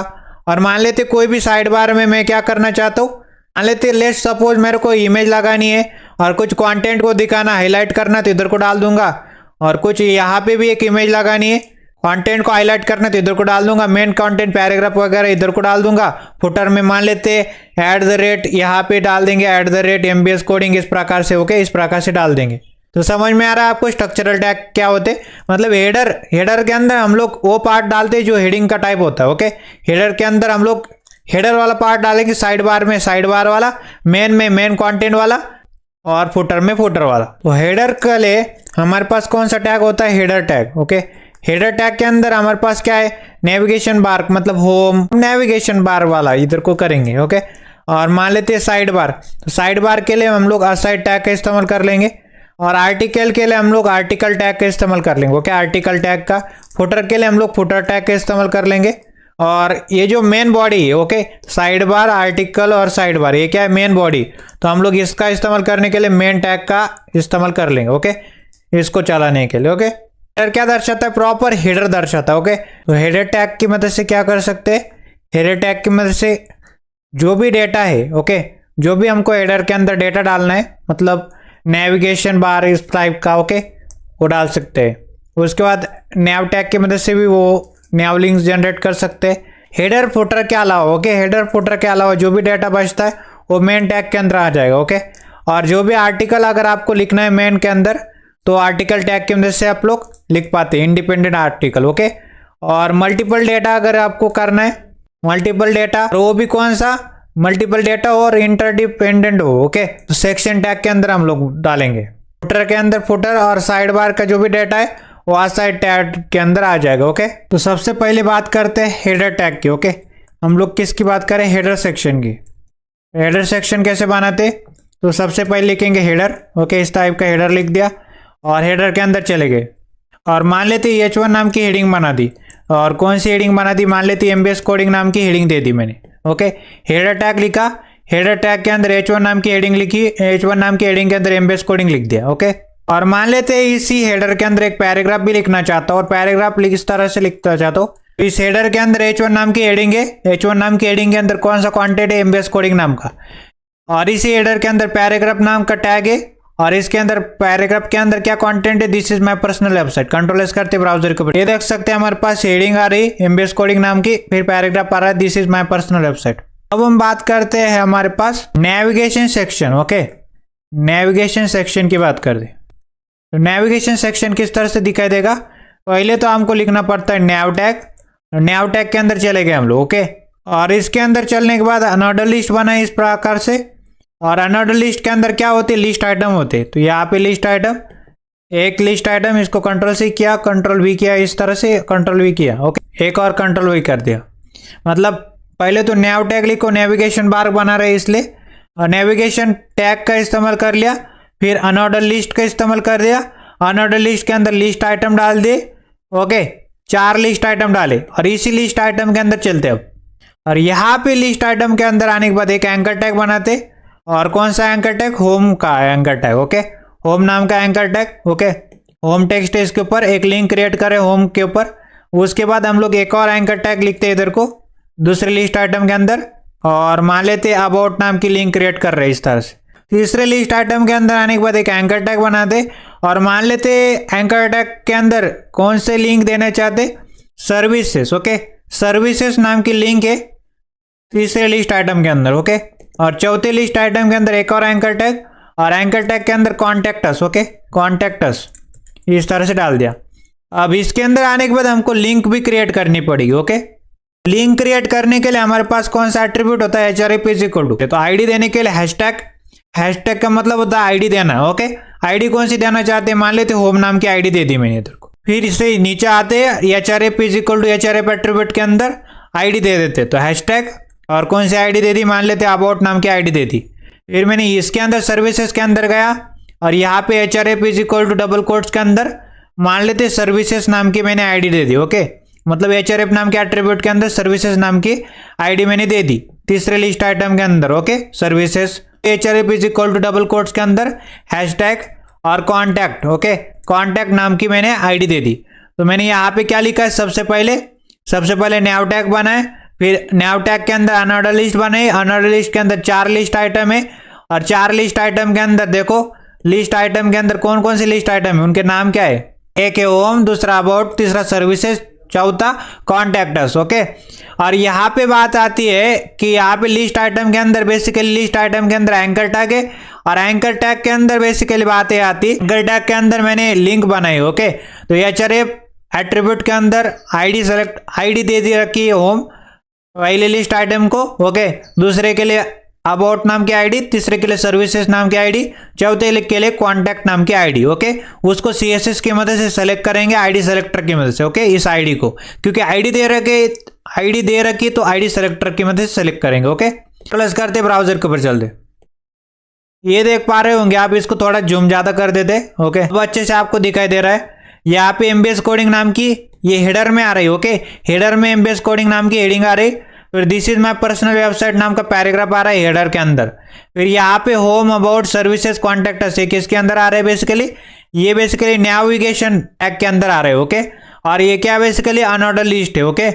और अनऑर्डर लिस्ट के अंदर ये list item home, about services contact us, और इसके अंदर मैंने एंकर टैग की मदद से एक लिंक क्रिएट किया, okay, home about services contact us, okay, इस टाइप का। समझ में आ रहा है आपको? हैशटैग लिखना, ओके, हैशटैग लिखना, सबको हैशटैग लिखना, तभी आईडी होगा, ओके, याद रखने वाली चीज है। अब रिफ्रेश करके देखते हैं, ओके, होम के ऊपर क्लिक किया तो यहाँ पे हैशटैग, अब हैशटैग होम आ गया। फिर अबाउट के ऊपर क्लिक किया तो हैशटैग अबाउट, फिर सर्विसेज के ऊपर क्लिक किया तो हैशटैग सर्विसेज, फिर कॉन्टैक्टर्स के ऊपर क्लिक किया तो हैशटैग कॉन्टैक्ट, ओके, समझ गए होंगे आप। नेविगेशन सेक्शन खत्म होता है। अब हम बात करते हैं main content section, okay, main content section. तो मेन कंटेंट सेक्शन किस तरह से दिखाई देता है? सबसे पहले मेन टैग लिखना पड़ता है, और मेन टैग के अंदर हम लोग चले जाते हैं, ओके, और इसी मेन के अंदर हम लोग क्या करते हैं, आर्टिकल सेक्शन बनाते हैं, ओके। कौन सा सेक्शन? आर्टिकल सेक्शन बनाते हैं, ओके। आर्टिकल सेक्शन किस तरह से दिखाई देगा? यहाँ पे लिखना है आर्टिकल नाम का टैग, ओके, आर्टिकल नाम का टैग लिखना है, और आर्टिकल नाम के टैग के अंदर क्या डाल देना है? पहले तो H2 नाम की हेडिंग बनाओ, ओके, और H2 नाम की हेडिंग के अंदर आर्टिकल, ओके, आर्टिकल टाइटल लिख दिया, ओके, आर्टिकल टाइटल लिख दिया, मतलब H2 नाम की हेडिंग बन गई। आर्टिकल टैग के अंदर H2 नाम की हेडिंग बना दी। अब इसके अंदर एक पैराग्राफ भी लिखते, और पैराग्राफ के अंदर कुछ कंटेंट डाल देते। तो कंटेंट डाल दिया मैंने, this is main content of the article, it provides detail information about specific topic. तो समझ में आया? आर्टिकल है, ओके, एक मेन टैग लिखा, ओके, मेन टैग, और मेन टैग के अंदर क्या कर दिया, मेन टैग यहाँ से, okay, main content section start हुआ, मेन टैग लिखा, फिर आर्टिकल सेक्शन लिखा, तो आर्टिकल टैग के अंदर H2 नाम का टैग, H2 नाम की हेडिंग, आर्टिकल टाइटल नाम की, फिर पैराग्राफ नाम का टैग, और पैराग्राफ के अंदर this is main content of the article, it provide detailed information about specific topic. ये कंप्लीट होता है आर्टिकल सेक्शन। अब कंट्रोल एस करते हैं, ब्राउजर के ऊपर चलते, ये देख पा रहे होगे आप, आर्टिकल टाइटल आ रहा है, ओके, मेन टैग के अंदर आर्टिकल टैग के अंदर H2 नाम की हेडिंग, और H2 नाम की हेडिंग कौन सी है? आर्टिकल टाइटल नाम की। फिर उसके अंदर ही आर्टिकल टैग के अंदर एक पैराग्राफ आ रहा है, this is main content of article, it provide detail information about specific topic, इस प्रकार से, ओके। अब हम बात करते aside section, okay, aside section, या फिर असाइड सेक्शन बोलो, या फिर इसको क्या बोल सकते, side bar, okay, side bar वाला पार्ट देख रहे हो। तो इसी असाइड सेक्शन के अंदर एक असाइड नाम का टैग इस्तेमाल करते हैं, ओके, और इस असाइड नाम के टैग के अंदर आ जाते, और यहाँ पे H3 नाम की एक हेडिंग बनाते, और H3 नाम की हेडिंग के अंदर क्या कंटेंट डालते? H3 नाम की हेडिंग के अंदर कौन सी हेडिंग डालते? मान लेते रिलेटेड लिंक्स नाम की हेडिंग नाम बनाते, ओके, रिलेटेड लिंक्स नाम की मैंने क्या कर दी, इधर को हेडिंग बना दी। तो H3 नाम की हेडिंग बना दी, असाइड टैग लिखा, फिर H3 नाम की हेडिंग, रिलेटेड लिंक्स, ओके, इस तरह से। अब इसके अंदर चलते, और यहाँ पे अनऑर्डर लिस्ट बनाते, ओके, अनऑर्डर लिस्ट के अंदर आ जाते हैं, और अनऑर्डर लिस्ट के अंदर क्या करते हैं हम लोग? अनऑर्डर लिस्ट के अंदर लिस्ट आइटम देते, ओके, लिस्ट आइटम बनाते, और यहाँ पे इसको क्या कर लेते, कॉपी करते, ओके, लिस्ट आइटम को कॉपी करते, और यहाँ पे जाने के बाद, नीचे जाने के बाद पेस्ट करते, ओके, यहाँ पे 3 बार पेस्ट कर दे। पहले वाले लिस्ट आइटम के अंदर एक एंकर टैग बनाते इस तरह से, और उसके बाद दूसरे लिस्ट आइटम के अंदर एक और एंकर टैग, और तीसरे वाली लिस्ट आइटम के अंदर एक और एंकर टैग, ओके, इस तरह से। एंकर टैग के अंदर चलते हैं, और कौन सा लिंक देना चाहते हो, तो लिंक 1 इधर को देंगे, और यहाँ पे क्या देंगे, लिंक 2 इधर को देंगे, ओके, लिंक 2, और मान लेते यहाँ पे लिंक 3 दे दी, ओके, लिंक 3, मतलब लिंक 1, लिंक 2, लिंक 3, 3 लिंक बनने वाली। पहले वाले एंकर टैग के अंदर चलते हैं, और यहाँ पे लिखते हैं href is equal to, href नाम का attribute is equal to double quotes के अंदर चला गए, और आईडी क्रिएट करने की कोशिश है तो हैशटैग लिखेंगे, और कौन सी आईडी, मान लेते लिंक 1 नाम की आईडी इधर को क्रिएट की। तो उसी प्रकार से यहाँ पे नीचे आ गए href is equal to double quotes, और यहाँ पे कौन सी आईडी, हैशटैग लिंक 2 नाम की आईडी मैंने क्रिएट कर दी, ओके, और फिर यहाँ पे नीचे गए href is equal double quotes, और यहाँ पे हैशटैग और लिंक 3 नाम की आईडी मैंने यहाँ पे क्रिएट कर दी, ओके। तो इस तरह से खेल खेला है मैंने। पहले तो यहाँ पे असाइड टैग लिखा, असाइड टैग के अंदर H3 नाम की हेडिंग, इसके अंदर रिलेटेड लिंक्स नाम का टेक्स्ट, ओके, फिर अनऑर्डर लिस्ट के अंदर list item, 3 list item basically, और इसके अंदर एक एंकर टैग के अंदर href attribute is equal to hashtag link 1, मतलब लिंक 1 नाम का एक आईडी, लिंक 1, ओके, इस तरह से बना दी, फिर लिंक 2 आईडी लिंक 2, फिर लिंक 3 आईडी लिंक 3, इस प्रकार से, ओके, अनऑर्डर लिस्ट क्रिएट कर दी मैंने असाइड टैग के अंदर, ओके, एक H3 नाम की हेडिंग और एक अनऑर्डर लिस्ट क्रिएट की, ओके। कंट्रोल एस किया, ब्राउजर के ऊपर चला गया, तो यहाँ पे देख सकते हैं हमारे पास रिलेटेड लिंक्स आ रहे, ओके, रिलेटेड लिंक्स, और लिंक 1 आ रही, ओके, लिंक 2 आ रही, और लिंक 3 आ रही, ओके, 3 लिंक आ रहे, ओके। तो हमने अभी तक क्या क्या जाना इधर को, इस वेबसाइट के अंदर आप देख पा रहे एक एमबीएस कोडिंग नाम की एक हेडर के अंदर हेडिंग आ रही है H1 नाम की। ओके, फिर हमारे पास this is my personal website नाम का एक पैराग्राफ आ रहा है, किसके अंदर, हेडर के अंदर है। ओके, ये दोनों हेडर के अंदर है। फिर हमने क्या कर दिया, हेडर के बाद हमने नेविगेशन टैग बनाया। ओके, नेविगेशन टैग के अंदर हमने क्या कर दिया, होम, अबाउट अस, सर्विसेज और कॉन्टैक्ट अस, ये 20 प्रकार की अनऑर्डर लिस्ट क्रिएट की और एंकर टैग का हेल्प लिया। ओके, लिंक क्रिएट करने के लिए। तो home, about, services, contact us, ये बेसिकली लिंक क्रिएट हो गए। ओके, नेविगेशन के अंदर। ओके, नेविगेशन टैग के अंदर। और मेन के अंदर जाने के बाद मैंने क्या कर दिया, आर्टिकल नाम के टैग के अंदर H2 नाम की हेडिंग, आर्टिकल टाइटल नाम की बेसिकली हेडिंग दे दी। ओके, H2 के अंदर। ओके, और this is main content of article, ये बेसिकली पैराग्राफ। फिर असाइड की बारी थी, तो यहाँ पे असाइड के अंदर एक और हेडिंग दे दी रिलेटेड लिंक्स नाम की, और इसके अंदर ये बेसिकली लिंक दे दे। ओके, इस प्रकार से। अब हम बात करते फुटर सेक्शन की। ओके, फुटर सेक्शन की बात कर दे, तो फुटर सेक्शन को बनाने की कोशिश कर दे। यहाँ पे बनाते फुटर। ओके, फुटर बनाए, फुटर के अंदर चले गए। ओके, यहाँ पे फुटर के अंदर चले गए हम लोग। तो फुटर के अंदर जाने के बाद एक पैराग्राफ बनाए, और पैराग्राफ के अंदर क्या डाल दिया, बेसिकली यहाँ पे क्या डाल दिया, and copy. Okay, and copy और सेमीकोलन लगा दे। ओके, इससे कॉपीराइट का साइन जनरेट हो जाता है। ओके, कॉपीराइट का साइन जनरेट हो जाता है। और यहाँ पे 2024 माय वेबसाइट, यहाँ पे 2025। Okay, 2025 my website all rights reserve. मैंने क्या कर दिया, फुटर क्रिएट किया, फुटर टैग के अंदर गया और यहाँ पे पैराग्राफ टैग लिखा और and copy semicolon. Okay, copyright का साइन क्रिएट करके देगा 2025 my website all rights reserve, इस प्रकार से कंटेंट डाल दिया। कंट्रोल एस किया, ब्राउजर के ऊपर चला गया। ब्राउजर के ऊपर आने के बाद देख सकते हैं copyright 2025 my website all right reserve. Okay, और इस तरह से हमने सिंपल सी एक वेबसाइट क्रिएट कर ली। ओके, एमबीएस कोडिंग नाम की। ओके, तो स्ट्रक्चरल टैग की मदद से हमने क्या कर दिया, इधर को पहले तो हेडर टैग देखा। ओके, हेडर सेक्शन, तो हेडर सेक्शन के अंदर H1 नाम की हेडिंग, एमबीएस कोडिंग इसके अंदर टेक्स्ट। ओके, और फिर हेडर टैग के अंदर ही पैराग्राफ, और कौन सा paragraph, this is my personal website. Navigation section, navigation tag लिखा और इसके अंदर अनऑर्डर लिस्ट बनाई और इसके अंदर लिस्ट आइटम बनाया, और पहला लिस्ट आइटम होम नाम का। ओके, पहला लिस्ट आइटम के अंदर एंकर टैग, और उसके अंदर कौन सा एंकर टैग की लिंक बनेगी, होम नाम की। और इसके अंदर एंकर टैग के अंदर जाने के बाद मैंने क्या कर दिया, HRF एट्रीब्यूट के अंदर HRF is equal to double quotes के अंदर हैशटैग होम, मतलब आईडी बना दी होम नाम की। उसी प्रकार से अबाउट, और अबाउट नाम की आईडी, सर्विसेज नाम की आईडी, कॉन्टैक्ट नाम की आईडी। ओके, मेन कंटेंट का सेक्शन स्टार्ट किया। ओके, मेन कंटेंट का सेक्शन, तो मेन कंटेंट के सेक्शन के अंदर मैंने क्या कर दिया, यहाँ पे आर्टिकल सेक्शन लिखा। तो आर्टिकल सेक्शन के अंदर क्या है, बेसिकली आर्टिकल सेक्शन के अंदर हमने क्या कर दिया, इधर को देखो, H2 नाम की एक हेडिंग बनाई और H2 नाम की हेडिंग के अंदर आर्टिकल टाइटल लिख दिया और फिर पैराग्राफ टैग लिखा, पैराग्राफ टैग के अंदर ये पैराग्राफ डाल दिया। ओके, इस प्रकार से आर्टिकल बंद हो गया, आर्टिकल का खत्म हो गया, पूरा मेन टैग पूरा है। ओके, यहाँ तक मेन टैग है। ओके, मेन टैग एकदम लास्ट तक है। नोट करने लायक बात है कि फुटर को मेन टैग के अंदर नहीं रखना आपको। ओके, फुटर को मेन टैग के अंदर नहीं रखना है, फुटर को यहाँ तक, फुटर को एकदम नीचे रखना है। और असाइड या फिर साइड बार के अंदर हमने क्या कर, साइड टैग का इस्तेमाल कर लिया, रजिस्ट्री नाम की हेडिंग, रिलेटेड लिंक्स और अनऑर्डर लिस्ट, और इसके अंदर लिस्ट आइटम, इस प्रकार के link 1, ID link 1, link 2, link 3, HRF attribute की मदद से, और ये मेन के अंदर आ गया। ओके, मेन के अंदर फिर हमने फुटर सेक्शन बनाया। फुटर सेक्शन के अंदर फुटर टैग, और फुटर टैग के अंदर एक पैराग्राफ नाम का टैग, फिर एंड कॉपी से कॉपीराइट का साइन जनरेट होता है, एंड कॉपी सेमीकोलन, और एक कंटेंट डालते हैं। इस प्रकार से हमने चीजें की है, इस प्रकार से इसका UI आ रहा है। ओके, इसको अगर थोड़ा सा कम जूम कर दिया जाए तो एमबीएस कोडिंग नाम की हेडिंग इस प्रकार से पूरा आ रहा है। ओके, ये छोटी सी एक प्रोजेक्ट ही मान लीजिए कि हमने वेबसाइट टाइप का एक प्रोजेक्ट बनाया एमबीएस कोडिंग का। ओके,